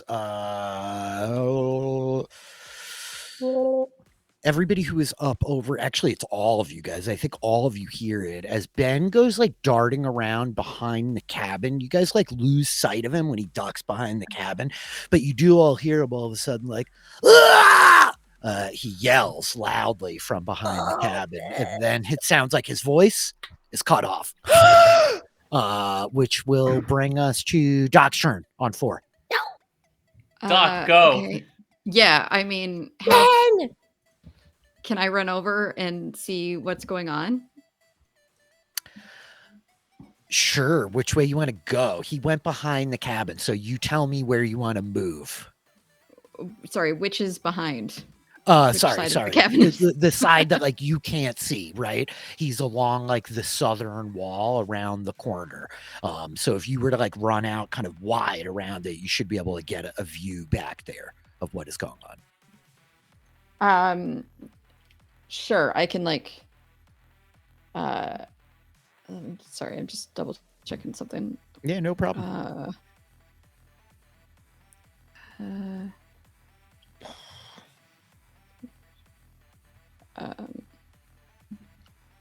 We're Okay. just so lucky that he has a lovable NPC that he can rip away from us at any moment. Yes. Hey, Yeah. man. You all created him. I just made a pleasant shopkeeper. You all demanded that he come with you. Here we are 3 seasons later. It's a real, Exactly. real Jack Shepherd situation. Should have been gone after episode 1, but here we are. Yep. Oh my god. Rich, can you clarify for me? Expeditious Yes. retreat. I don't get the dash on my bonus until the following round. I think that you do. I think you get it right now. I think. Let me double check. I can stick it in the Yeah, chat. yeah, that's great. When you cast the spell, and then as a bonus action, so you get it on both. You could cast it now and dash right now. Okay, so I will do that. So bonus action, expeditious retreat on myself to double to let me. Then yeah, so that I can dash as my bonus action and still have an action left by the time I get there. So I've now got 60 feet of movement. So you can move yourself as you see feet, as you see feet. As I see feet. Yeah, as you see feet. You can move Oh that. no! Oh no! Say. Oh no! As you see feet, you come running around the back of the cabin.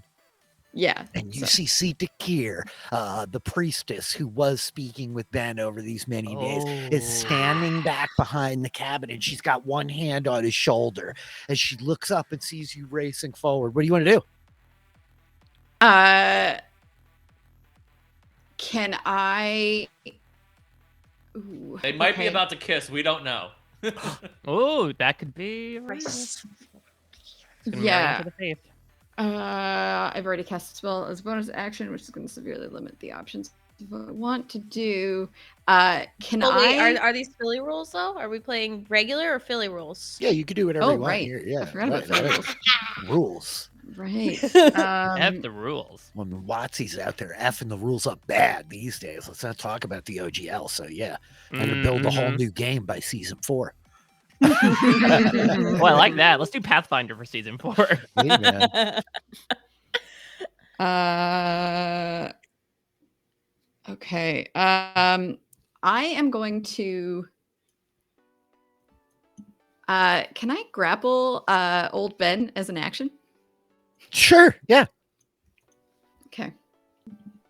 I'm just gonna like grab him and try to like impose myself between him and like hold on with my arms. That'll be, you need an athletics check. 16. I will flash of genius that to make that a 21. Okay, I will oppose you here as she grabs hold of Ben's other shoulder, and the pair of you now play. Oh yeah, critical one. You pull, and I think she like stumbles, like crashing a bit into the side of the building as you manage to pull Ben around behind you, intercepting, like putting yourself physically between her and Ben. Do you say anything here, Doc? What's going on? Ben, are you okay? I think I'm okay. As he like around behind you, and I think that he's like, "There's a lot happening tonight." Okay, that's like all parts of my turn. So Waffle's just chilling. Yep. Okay, Waffle just chilling. Adam, you were up on 21. I think Adam, after fruitlessly, using one of those runes, is going to try to pull another thing out of his metallic bag of tricks. And he'll say, I'm about to make myself a little harder to swallow. And I will use my bonus action to use my Giant's Might to grow large and in charge. And with that, Adam's form like doubling inside. You watch as he's like the telescoping figure of the Autodome forging up into this big heaving warforged, right? Standing on this froghemoth. All right, so then I will. So remind me, I can do either two-handed or I can do 1-in-1 for an attack. Yeah, you have a 2-weapon fighting as like a specialization, right? So you can break out an extra like weapon in your offhand and use your bonus action to attack with it. Though I think the enlarge was your bonus action. Yeah, this I was round. just thinking about it for a future thing. That's fine. Then I'll keep on hammering away at the squishies. Got it. 17? 17 will hit. Oh, nice. Okay, that will be 9 points of damage. Okay. And let's do it one more time again. 27. Totally hits. For 11, so that is 20 points total of bludgeoning damage. And now that it is one size, is it one size larger than me? Yes, now you are large and it is huge. So then can I use my the crusher ability? I can move it 5 feet to an unoccupied space, provided it's not more than one size greater than me. Yeah. I would like to move it. Where would I like to move it? Because I'm afraid if I move it back, it will pull everyone into the water. So I think I'm going to move it closer to the dock, just to give everyone an opportunity to get a little bit closer to it. You got it. You move it closer to the dock. With that as well, Adam, you are going to deal an extra 1d6 points of damage to it because you are enlarged. You are so right. So that is going to be 25 points of damage. So a nice 5 at the end of that. Hell yeah, we love to see it. Okay, you watch as Adam's like wailing away from it on top, and he hits it like in the back of the head, to which it almost like staggers forward, more of its mass like heaving up out of the water as it shifts towards the dock. Excellent. That's Adam's turn, which will bring us to Naya on 14. Yeah, Naya's gonna swing at this tentacle again. And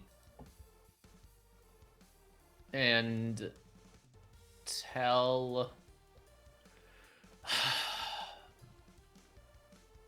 And yeah, I guess at the same time, say to Lux, Roboboy and us can take care of this thing. Make sure Doc and Ben are okay. Okay, I'm like a little stuck right now, but I'll try. Oh yeah, you're grappled too. You yell all this, Naya, and then you turn and look, and Lux's feet are like dangling up off the ground. Don't you have Misty Step? Lux, I guess. Lux quite embarrassed herself on the boat, and now she's as trapped as the rest of us. Yes, that middle one is correct. Perhaps he should wield vengeance. Oh, I would love to. Do you want to get coffee? Yes. As Lux is like whacking romance bruise.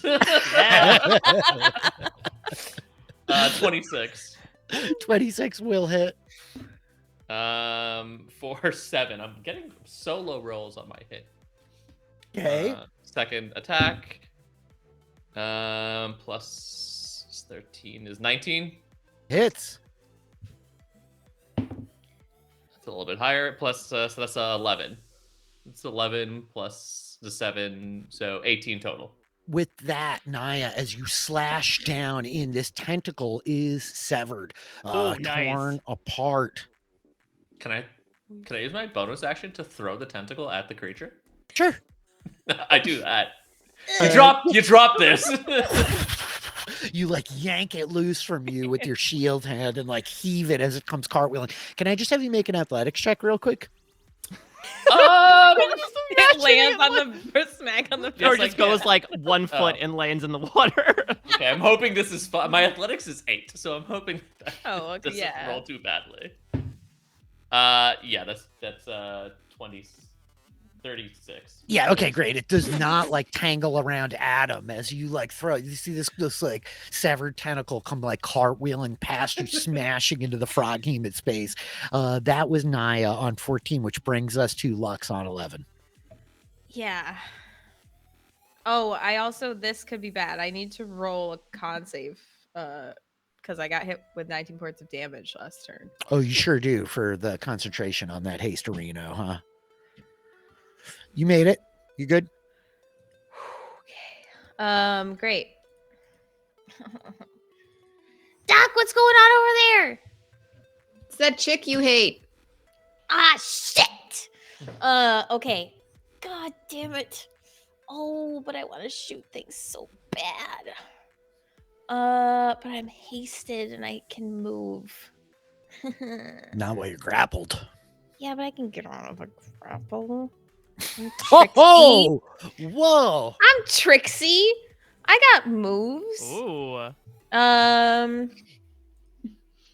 You're talking to Horizon Walker here. Oh, We yeah, all know. I know. I just want her to use up all her stuff so you don't have Oh, to- totally. Right. Yeah. Before we can take a long rest. Exactly. Yeah. Man, I Yeah. just want to like do things, but I don't know. I can't see her, can I? Can I see her from where I am right now? No. Well, yes, you can. Oh no, you kind of can't. Nope, you kind of can't. You see that Doc has pulled Ben away. Like you have a good view of Ben and Doc, but you don't have a real clear view of her. Okay. Like there's a silhouette there, but yeah. But I can see Ben. Okay. Yep. Is it my action to get out of this grapple? Oops. I have Troy's empty window sitting here this whole time. It is unfortunately your action, yes. Yeah, screw that. Scheisse. And I don't, it's not like I have 2 actions or anything. Or bonus actions, rather. I do have 2 actions, kind of. My... Man, this is not very helpful to me. There's so many things I want to do, but I can't do them all. Okay. It feels like D&D. I know.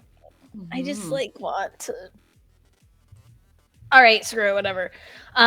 Lux is gonna bonus action she'll bonus action Misty Step out of the grapple towards Doc. Naya will say, "Told you." Okay. Okay, so that will get her right there. Whoop. And I think Lux disappears and her flash of stars reappear and we'll just keep running and we'll charge this woman and try and grapple her and tackle her to the ground. Make an athletics check. Yep. Oh, Oh wow. Flash of genius. You don't need it, but I would have done it anyway. I don't know if I. Hilarious. and I have to She's spell that. like hilarious. rebounding after being smashed into the wall by Doc and kind of like gets her footing and she turns and suddenly there's this like flashing of starlight as Lux appears and comes barreling forward and I think you just hear muffled from inside of her hands like, why are we running?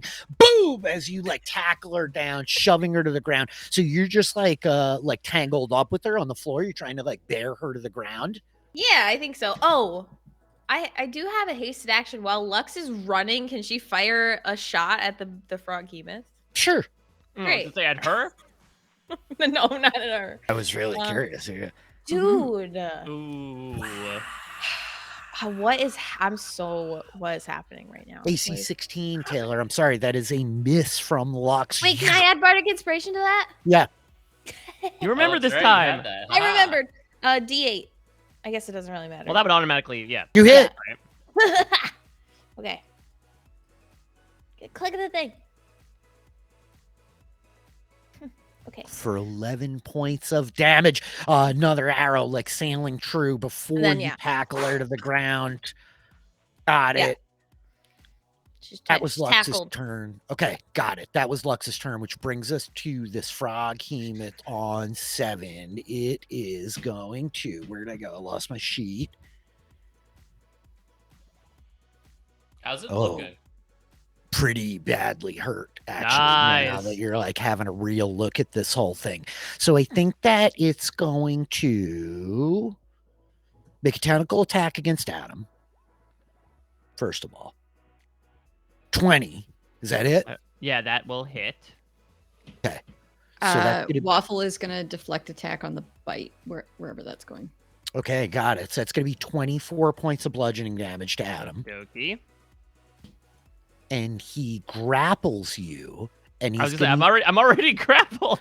Yep, he picks you up now with both tentacles, and this is basically what he does. He's going to lower you out to the side, extend you out a full 10 feet. He's going to use his second tentacle attack to just throw you. Nice!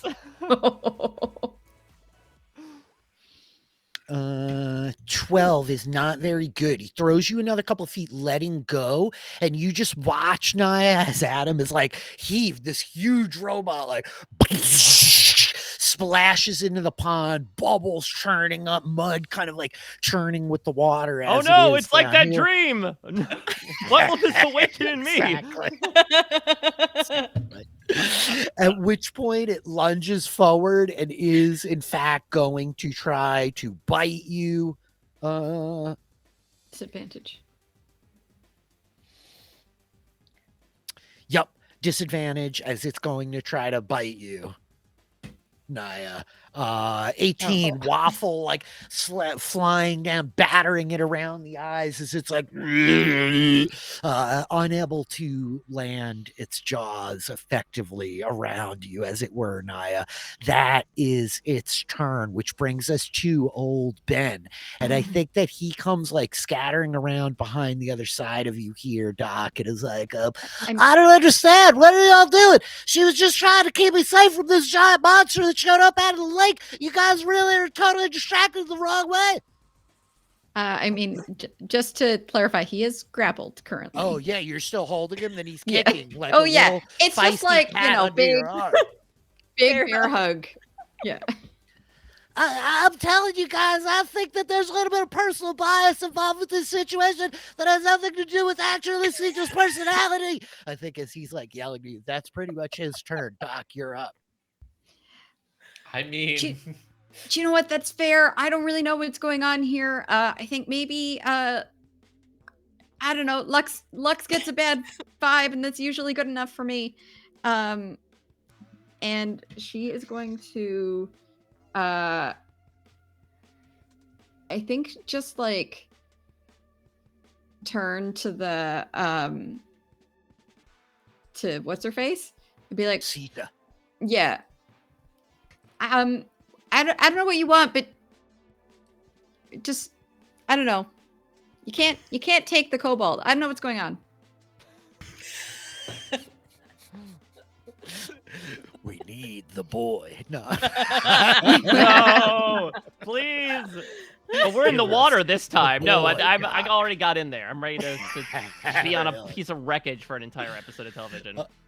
So what do you want to do with your turn, Doc? Are you like holding your turn or anything like that, or?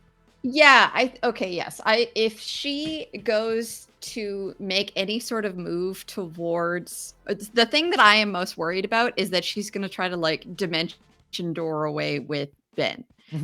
So if she goes to make any sort of move towards Ben, I want to like hit her. Well, and Lux is grappling her as well. Right. She's not moving. Yeah.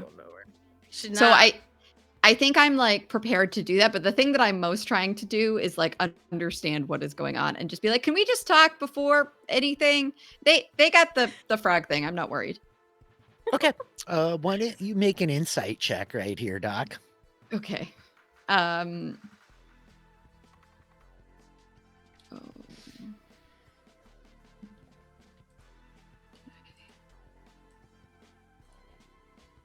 Clicked it. Nice. 20. I think as you're like looking down towards this woman who's like being held to the ground by your feisty companion, you're like seeing like confusion and anger in her face. She's certainly not like got eyes for Ben. She's very fixated on the pair of you right now, and she seems really like put off and frustrated. And so I think that as we get to her turn here. Sorry, my turn's not done. Oh yeah, go Oh, for it. I'm yeah. sorry. Continue. Okay, and so I think she'll be like, Lux, maybe we should, I don't know, is this maybe not that big a deal? I don't like her. Okay, but maybe that's not relevant at this time. And Waffle is going to attack the frog. Okay, go for it. 27. Hits. With 9 force damage. Okay, Waffle wailing on the frog. Now that's my turn. That's your turn. Okay. Which will bring us to her turn as she's just like, I merely came to protect your small friend with the blessings of the Dasher Clip, but you carry such anger you cannot see allies for the sake of your own hand.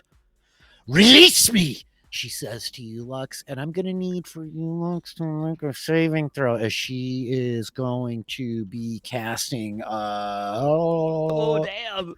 Actually, 1 second here. Hold on 1 second. Let me just double check because I don't think she actually needs to cast that. I think she could cast this if we upcast. Oh, yeah, higher level, 1 additional humanoid. Lux and Doc, I need both of you to make wisdom saving throws. This is why we took resilient, baby. Come on. 19. Oh, nice. 16 against her spell save. 15. Neither of you are held as she tries to like paralyze both of you, and she's like just thrashing around in Lux's arms, being held to the ground. Hey, Pia's in the chat. It is another A.D.A.M. Pia. indeed. Hey. That is her action.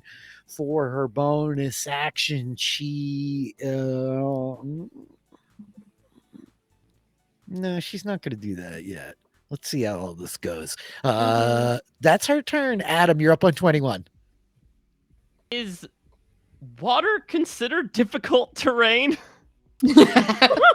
Yes, it is difficult terrain as you're like standing underneath it in the mud, like walking through the resistance or whatever. Yeah. So that's fantastic. Okay, so the first thing A.D.A.M will do is he'll try to say like, I want salt water through my veins, but it comes out because he's underwater. And I will start by using my bonus action to give myself that good old second wind, which will give me back 16, which is nice. Yeah. I'll use my first action to dash over to this lovely creature. And then I'm a whale on it. And let's see if the whale turns out to be as good as the Brendan Fraser film of the same name. 22. I can't wait to see it. That will hit. For 7 plus, so 8 damage. And I will knock it to our right now. It's essentially A.D.A.M is driving it backwards from his perspective. Got it. Yep. Boom! As it gets knocked backwards a bit. Yep, that's it for me. Second attack, you get 2 attacks around. Well, I thought I used my dash as my action, though. Oh, interesting. So when you take the attack action, you're allowed to make 2 attacks. Okay. If you have to dash as your action, you don't get to attack. I was It's gonna kind of ask because I was like, I match. don't think you can, but I'm not I gonna. thought I was doing some frantic Googling amidst turns, and I did not. I thought it was just, you could use it as an action plus an attack. Yeah, no, that's my bad. I'm sorry for not parsing that better as I'm like tracking things. So I guess you would not have been able to hit it as you have to dash to get back to it. unfortunately. So he's going to take the 8 hit points back. He's not moved. That's your action, closing Yeah. ground with it. Sorry about that, Naya. You're up. Yeah, Naya's gonna say thanks for coming closer, which they don't have to jump in the water or jump at it, so they're just gonna be able to hit it now. So first swing, that is a natural 20. Amazing. Which would be a 33. So yeah, it's looking pretty bad. It's pretty banged up. Yeah. I want to know what's going on with Ben because it's been a minute. So, I'll. Yeah, it's pretty banged up. Okay, screw it. I'm gonna cast Divine Smite as Thunder rings out at level 2. I won't go full level 3. Okay. So that is. Oh God! I'm 68, 88 plus whatever your modifier is. Great. I'm gonna roll this in there because I don't have time to roll all those out. No problem. No one's got time for that. All Ain't right. nobody got time for that. Oh, Here's wow. 5. Sorry, and was I that? then No, it just 3. teleported me back a few years. Mm-hmm. So that would be 31 damage.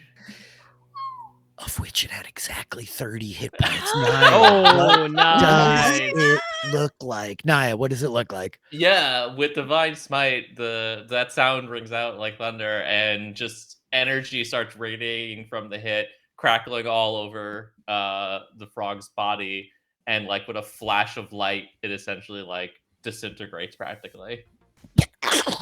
As like dust begins like falling back, the body near vaporized by the strength of this holy strike from the sword master. The frog hemus body, like what's left of it, smashing back into the water. You feel like the ripples kind of surging over you as you're standing down here underwater, Adam. Naya, that was your first attack. You still have movement and a second attack technically. Right. I don't think there's anything I can attack in the space that I have, but I'm gonna assume. I mean, I know Warforged, so I know he can't drown. So I'll just shout down to Adam, "Get to shore!" and then head 30 feet. 30 feet, and I guess that means I can see kind of what's going on. Yes, you can. You can't really see who Lux is holding down. Like you just catch sight of like Lux who's like leaning over somebody that appears to be pinned to the ground. Ben is being like held in this bear hug by Doc with like his little legs kicking. His sandals are gone. Some of like the scrolls have fallen out of his messenger bag. And yeah. Yeah, I guess that's it because I'll just get closer. I don't think I have time for. I already said one thing, so I don't think I have another 6 seconds of conversation. Okay, which is going to bring us to Lux on 11. Yeah. Is it possible for Lux to like continue grappling this lady, but like stand up and like push her against the wall of the house? Sure, yeah. You pull her up to her feet and like shove her against the back of the building as you're like holding her now. You're a dasher clip. What do you want with Ben? You are prejudiced.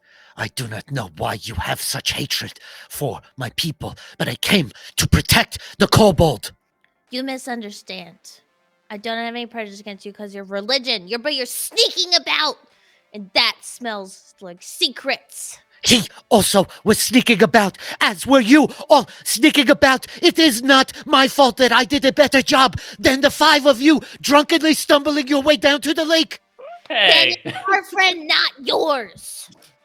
I did not know that friendship was owned with a proprietary assignment. Do you, in fact, have a mark of ownership over this kobold? Of course I don't, but I care about him, and he's been stolen and manipulated, and I don't want anybody else doing that. And you give me a bad vibe, lady. I think that's all this is happening. Yeah, Ben's that's turn like goes, his and I think turn. that Doc, Ben, just like leads his head up behind you, and it's like, I really think this whole situation has gotten a little twisted out of proportions. Yeah, I think Doc's sort of like, yeah, you might be right. I don't know. Uh-oh. And I think with that, I'll say that we can come out of initiative, as it appears nobody wants to physically batter this woman into death, which is often an interaction that happens in D&D. Can I have my turn though, Rich? Yes, please. You may have your turn. Just to make myself get rid of one suspicion, can I cast protection from evil and good on Ben? Yeah. Just as I'm holding him? Yeah. Just if You he sprinkle a happens little- to be charmed, frightened, or possessed by a aberration, celestial, elemental, fiend, fey, fiend, or undead, then that effect he'd have advantage on the saving throw against that effect. If that You happens to be sprinkle- relevant to what's happening right now.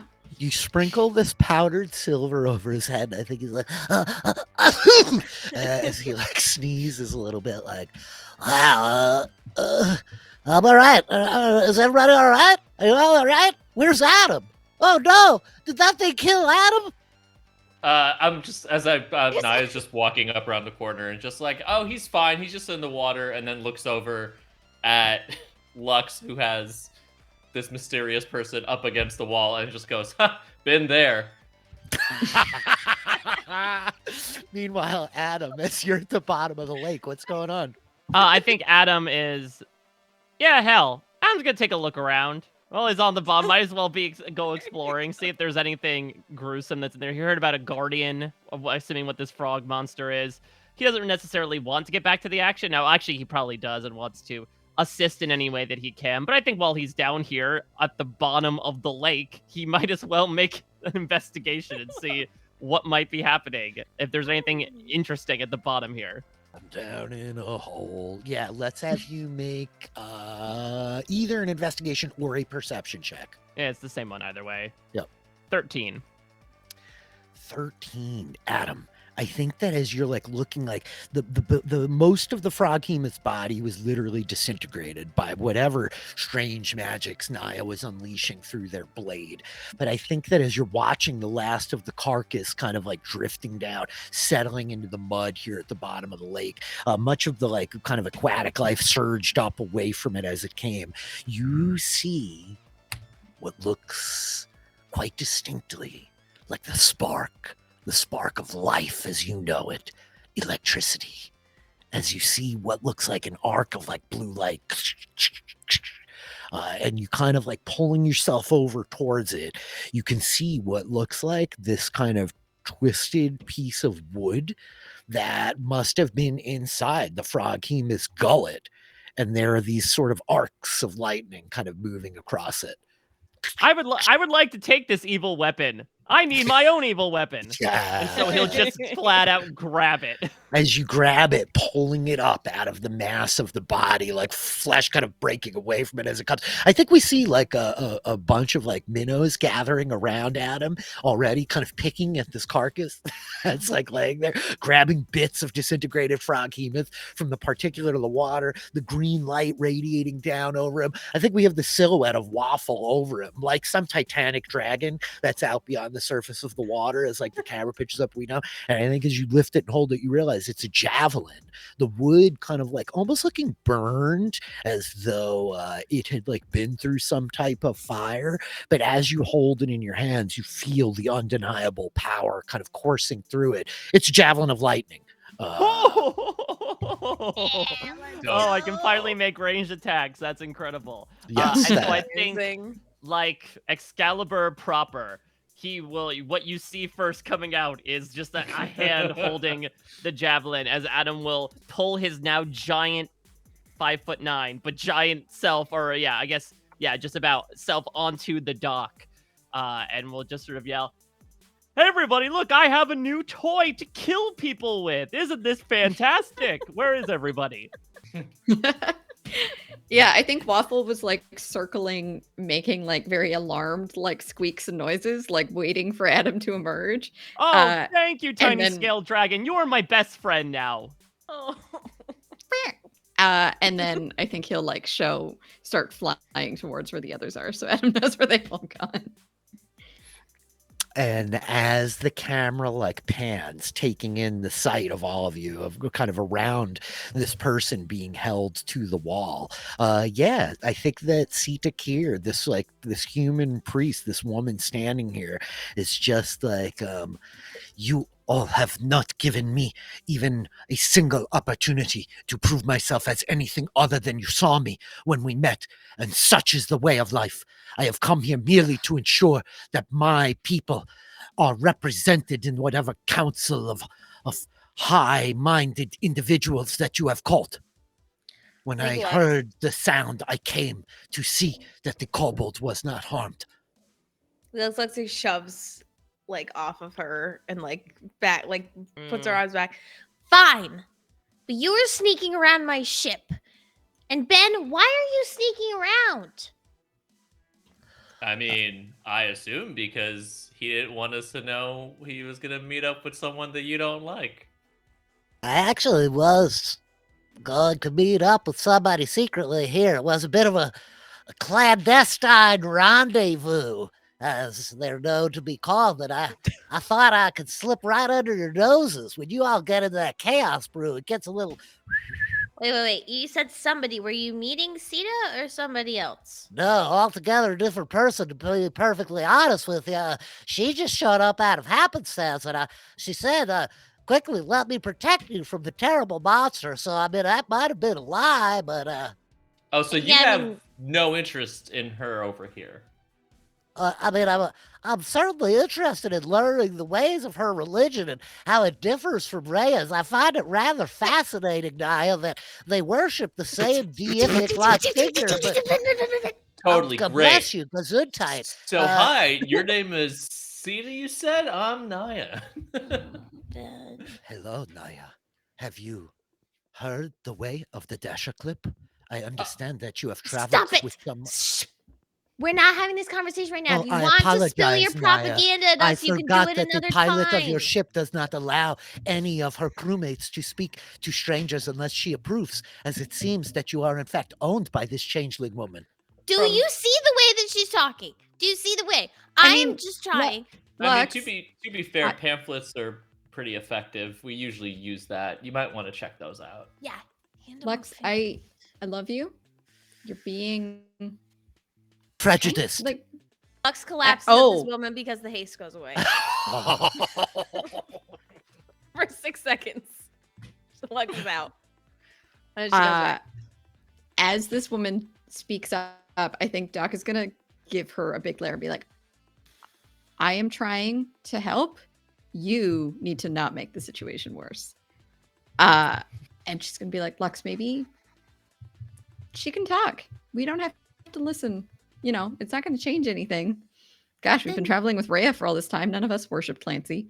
I'm totally fine with it. But we're having this conversation. In the middle of the conversation, she just stops talking about everything and starts talking to Naya about being a dasher clip. That feels Okay, really not cool. Lux, you need to chill. That doesn't matter.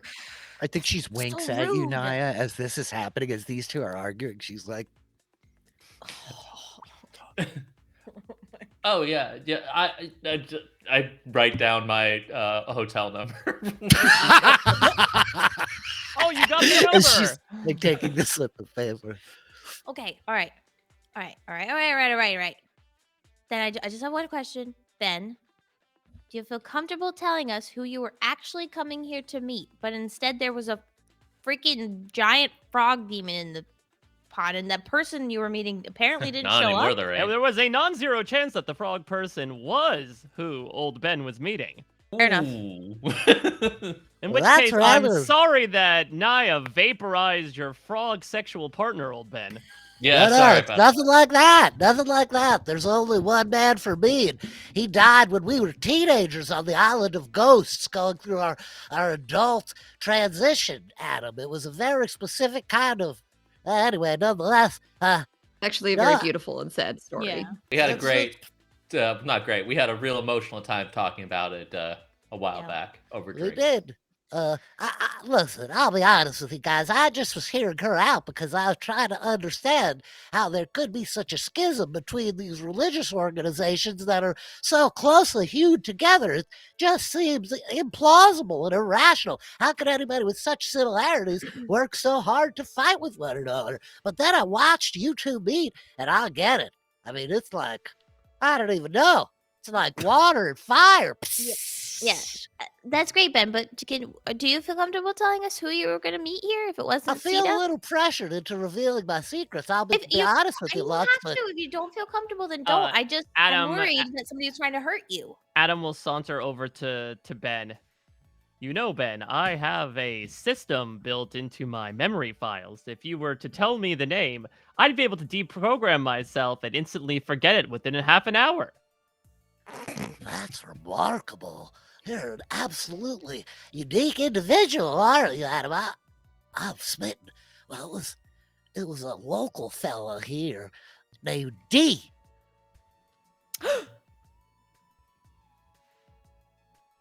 I Doc would recognize that name, I think. Yeah, I think so. And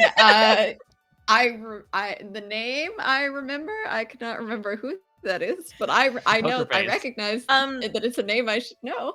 Well, actually, so Doc would have. I imagine Doc and Lux would talk about this because we were walking and Lux detected. She did her primordial awareness and detected that this Dr. D was giving off vibes of a doppelganger, which we're watching out for to be at this council. So yeah, that would. Dr. Oh, D, this is the dude I talked to Dr. last Dre? week. Yes. Yep. Or this is what like Lux would be theorizing, I think, at the very least. Yeah. Make an intelligence check for me, Doc. As Lux is like talking about all this stuff. Well, yeah, I think she I remember he had like a whole. No, wait, wasn't his name like Doctor something? Yeah, his name is Dr. Dr. Lamin Lulu Lanalaman. Yes. Lemon. Dr. Lulululula. Yeah, his name is Dr. Lamin Lanalaman. Yes. So, And but I there's don't. no D's amongst those many letters. Yeah. Oh, I'm Yeah. so sorry. So I don't think I would- I'm mixing up the man in the city that was might be able to help us. Yes. Yeah, I'm so sorry. D was No the guy problem. who's gonna help us. Apologies. Wait, sorry. D is who? The guy Was- we were supposed to like was gonna help us. How about I don't- this? I As would- you yeah. all are standing here and you're very confused and you're going back and forth and you're a little drunk and you just disintegrated a frog monster and Naya is flirting with this woman that Lux really hates and Ben is only making the issue more confusing. I think that Ben's like, there he is right there. And he points up on the hillside and you see this figure of this kind of tall, thin man walking down from the hill. He's got like a bundle over his shoulder, almost like a bindle, like your classic kind of hobo style. His skin is dark, kind of chestnut, the light reflecting off of it as he comes down. He's wearing like almost like a toga kind of wrapped around himself and tied up.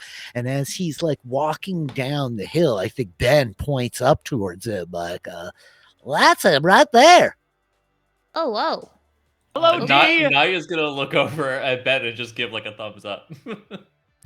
He's a very wonderful man. He's been very pleasant. I think that he would really, you two, I mean, like, I'm talking about like sparks and oil, if you could follow.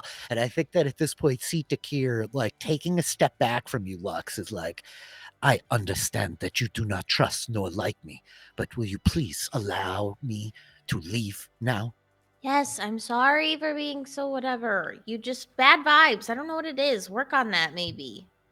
I do not care if you like my vibes, but I will give you this. Whatever sense of mistrust or impropriety you hold for me, I am here only to speak as the voice of my people, as a representative of our parish, such that we will be included in whatever occurs. The fact that's of the cool. matter Yeah, sounds is, good. That's you great. and your special counsel have much bigger problems than the Dasher Clips. You do realize one of your ships has been entirely replaced, and we are by far not the most nefarious of agents who seek representation in this meeting. You know, the most nefarious agent would say something like that. Wait, I Yes. mean, what do you mean? Who's been replaced? Yeah, What's I'm going sorry. on? What about the ship being replaced now? Yeah, that's a great. Yeah. Hey, Lux, was our- maybe was our stop ship- being so Naya's, hateful. Naya's also going to turn towards Lux Yeah. and just be like, honestly, she kind of is having a point here. She Yeah. does Might have a need to point, work but on I'm that. mad and upset. The entire Okay, we'll delegation, go walk that off. the entire delegation which has arrived here from Verdan Prime, I don't know They- what that is. they are misleading all of you. None of them are who they say they are. They are a ship of doppelgangers and changelings, and the entire vessel itself is a living organism which has Whoa. taken on the appearance of the ship which should have arrived 3 days ago. Take that from my words. Judge its truth, and Insight check. then we will speak again. Make an insight check. Well, actually, I would say I like to make an inside check because I have advantage on those. my rune invoked. Okay. 20. Well, it doesn't matter. 21. 21. As you're scanning her unique biometrics, Mike, you're pretty convinced that like she's speaking with like the conviction of somebody that's like, F you, I am right about this, and you all are gonna feel so stupid when you find out I am right about this. It's that very smug, self-assured, like, Hmm. I am having so much fun telling you this thing that you do not know. Wow. Yes, she's absolutely telling the truth. She's much better at investigation than you are, Lux. Wait, did I incite this with a 20? Was it With the just that? 20, you get very much the same Okay. sense. Yes, Lux. You're just like, God damn it. Okay, great. So you're telling us this now? Have you decided to tell anybody else this I information? mean, Lux, Well, you she did probably shout can't- at her yeah, every Can't time really she opened her tell mouth. everyone. in the Thank you meantime. very much for acknowledging this. I do appreciate that at least your perspective has shifted since our first meeting. Okay, thank you. I'm gonna go talk to this guy over here. Okay, bye. Yes. And as she's like walking away, and this guy over here is walking down, they turn and kind of nod to each other. And I think she's just shaking her head, like, may you have better luck with these rapscallions than I do. Rapscallion. I mean, I kind of like it. With that, you guys have like a moment as this fellow D is like walking down the path towards this little cottage where we're all standing. I don't know if there's anything you all are like talking about or anything like that. So I think that's actually the person we were supposed to talk to about the whole doppelganger situation. So this is Okay. very timely. Okay. Well And, met. Like, Lux, you know, I have your back Hello. in all things, but like I'm sorry. sometimes maybe you make She the just, like, situation worse. She just like snuck up on the ship and then she was like talking to old Ben and like she was being weird. I don't know. I didn't like it. No, I love it. My captain's but, like- incredibly judgmental. I feel like I'm back at home now. This is great, Lux. You're 2 steps away Yeah. from becoming an evil genius. I Ooh. think that's Oh. maybe not a Actually- ringing endorsement, Lux. Yep. Thank you, Ben. Naya's definitely talking to D, by the way. Yeah, I got it. Niall like walking over to D. Completely He's distracted. like, hello, you are a very unusual individual. I have never met anyone who looks quite like you do. Oh yes, I'm quite unique in this universe, as I've discovered. I love meeting new people, though, especially people like you who are also uniquely looked. Thank you. I don't know. Elven blood. Listen, I've been 10 days overseas. Okay, I was It's gonna gonna say, take me this a is when minute we to learned get that back here. Naya has better game than Kevin does. Listen, What were the I- scenes beginning to show?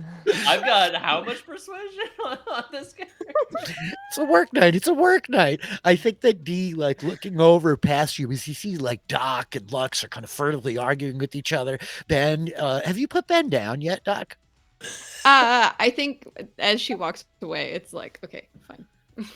As Ben's little feet are still kicking in the air, Adam kind of looming over them, and I think D looking back at you like, "Thank you very much for saying that. I appreciate it. I try to take some measure of pride in my style, though it is mostly for function that I dress so lightly. You are the friend of Ben, the space traveler." That's right. We're the crew of the Dragonfly. As Naya looks over and realizes they're arguing, it's just like, oh, Adam waves and a minnow falls out of his arm joint.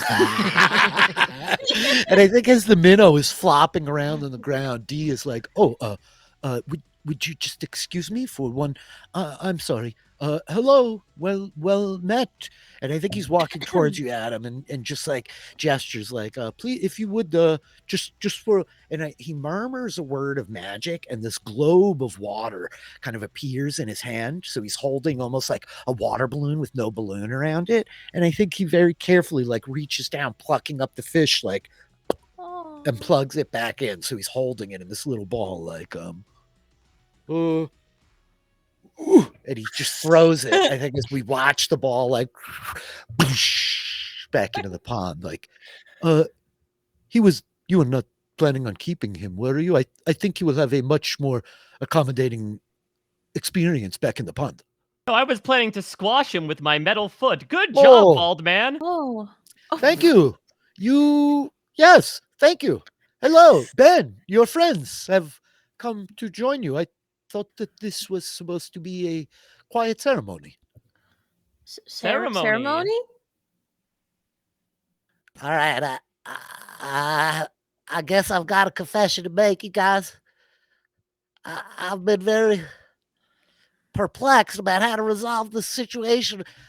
Some of you know that I've got this rig, and it's invisible, but knocks off that one time, and well, I should tell the story for those of you who don't remember. I'm sure some of you do, but this ring, I wore it when I was a child and sent to the island of ghosts. On Cerelia, there's an island of ghosts, and all the kobold slaves were sent there for their coming of age at the age of 16. And you have to survive overnight on the island of ghosts, or the ghosts kill you. And if the ghosts kill you, you're not strong enough to be a good slave for the Sahagwin. It's a very traumatizing and toxic process I've learned in the interim. But my beloved Musha Greenstalk, he died on the island of ghosts all those years ago, and I thought that I'd lost my mind. I could hear him whispering to me inside my brain, but it turns out that his spirit has been entombed inside this invisible ring that really is here. I promise you, I'm not a crazy old man. And so anyway, I've seen it. Yeah. Well, Okay, Ben. that's why I went to find this man here, D. I heard word from Seat to Kier that he could help my problem, because on our travels I heard that there are some magics out there that can create a whole new body for a dead soul. And so D was going to try to reincarnate my beloved Musha. I took my share of the earnings, and I wanted them to give him a new body. And you all have done so much for me, and I know that it's beyond your capabilities, and I just thought that I could do this one thing, and I didn't necessarily want a whole lot of attention in case it didn't work, or in case he's mad at me, or I don't really know what's going to happen, but I'm very scared. And now that you all are here, I certainly would appreciate to have my friends with me while we do this thing. Of course, Ben. We'd be happy to help him. I'm real sorry for, bringing so much attention to the situation. I know I can be a little bit much, but we're always here for you, Like, I get so worked up because I just care about you, and I don't want anybody to hurt you or manipulate you. And D, hi. Hello, well met. Did you know that there was, like, a big frog demon in here, this pond? He was not a demon. Wait, was? And I think that's where we leave our adventure. Adam hides the javelin behind his back. Oh no. Dare I say, I know we're ending a little early tonight. We got some folks that got to get out of I Dodge, think but that's I think really that is gonna hurt my think that chances is with this guy. the perfect spot. Of like, wait, was? We were And he like whips his head back to the Oh, Curb bottom. Your no. Enthusiasm music plays. The We were literally just ripples, talking about how none of us were there. the blood spilling over the dock, the one lone rowboat, like just like capsized, floating in the middle of the pond. That was really fun, you guys. I hope that was a fun run for tonight. Oh yeah. Yeah, thanks, Rich. Cool.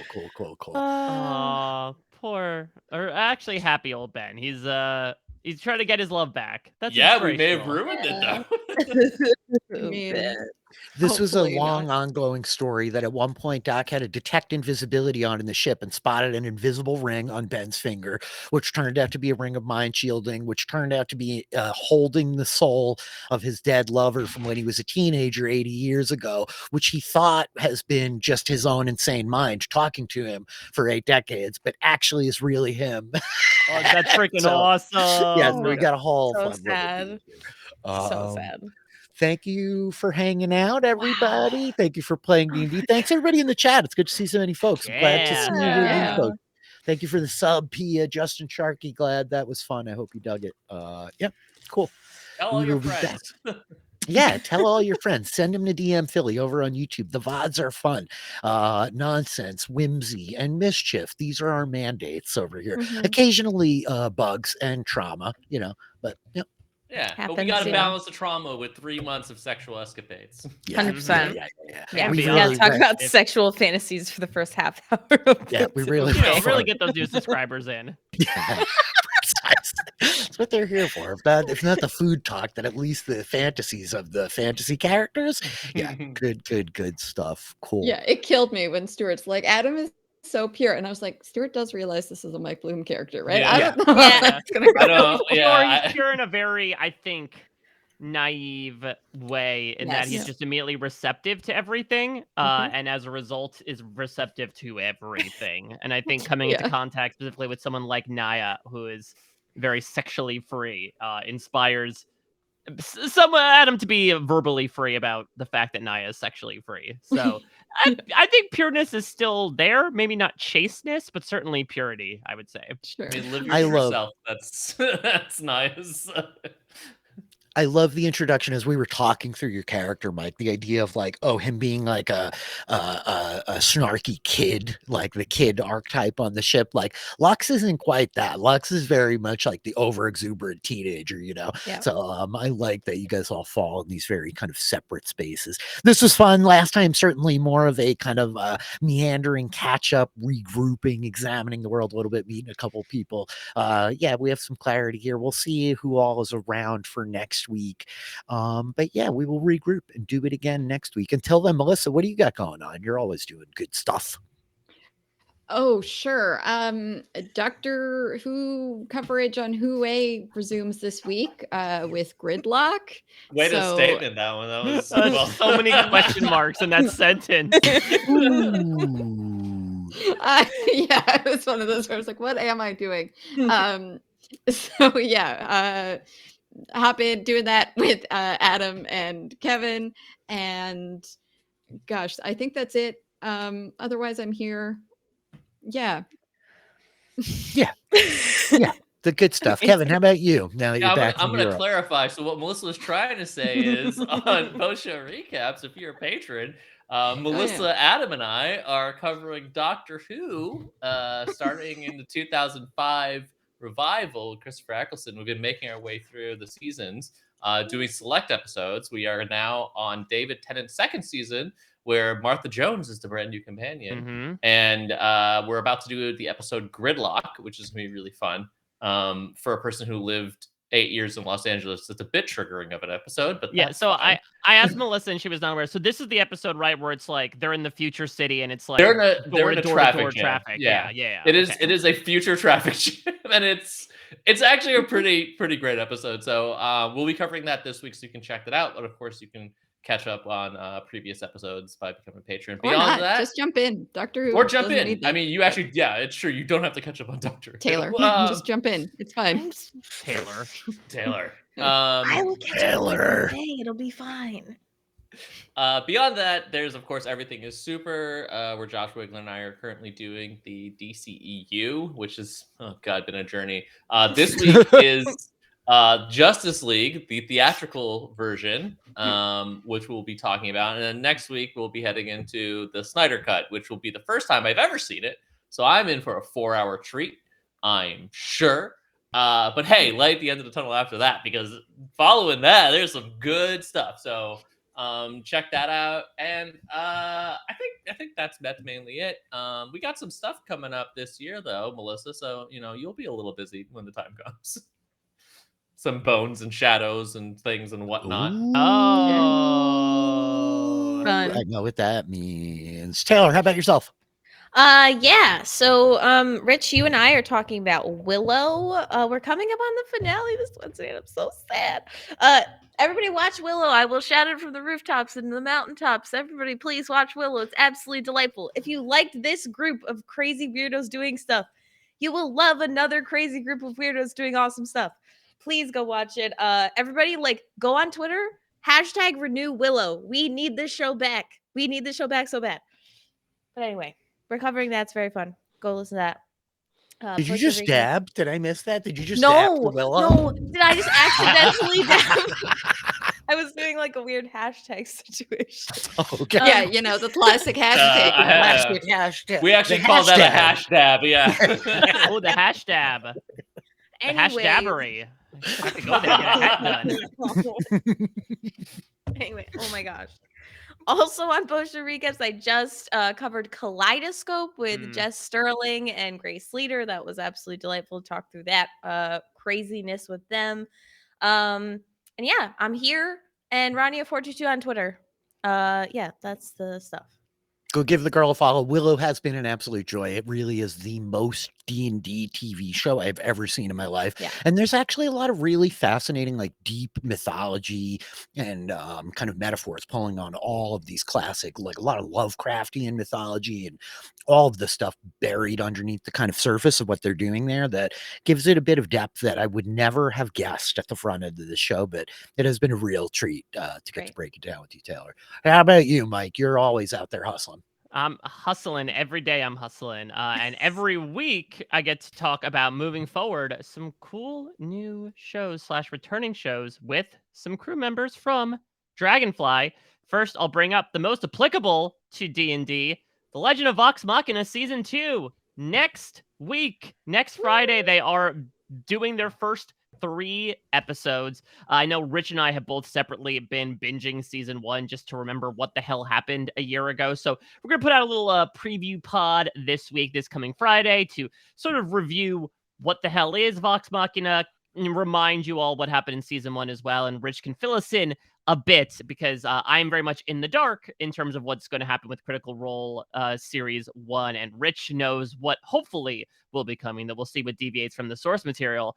Similar to that note, this Sunday on HBO, a new Sunday night stalwart, The Last of Us, premieres. And Grace Leader and I will be the first of us to talk The Last of Us. We are going to be kicking off a big week of coverage that's going to be filling your ears on post-show recaps every week. We're going to be the first boots on the ground covering the show. Heard nothing but extraordinary things. I think the review embargo finally lifted today for The Last of Us, and it seems like it has been nothing but positive remarks. So I'm really excited. Absolutely adore the game storyline. If you want a preview as to what that entails, myself, Grace, and Taryn Armstrong gave like a very overview basis as to like what everything's about. Melissa, I know that you can speak firsthand as someone who had not checked out the game, that you had listened and you're in on the story just based on, you know, the elevator pitch we tried to give.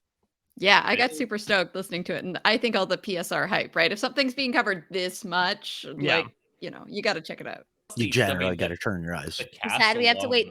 Us PC people have to wait until March for the Steam release of the game, but I'm excited to play it. No, it's they dropped. Naughty Dog dropped the ball there, but you know, it's out on PlayStation. Or you all can play it on. It's been 2013 was the original release. People. I don't play a console. Can't afford a console, like yo. to you? PC Master Race. After all these years, where people are saying PC is best, now they're finally getting it. How you only have to turntables have.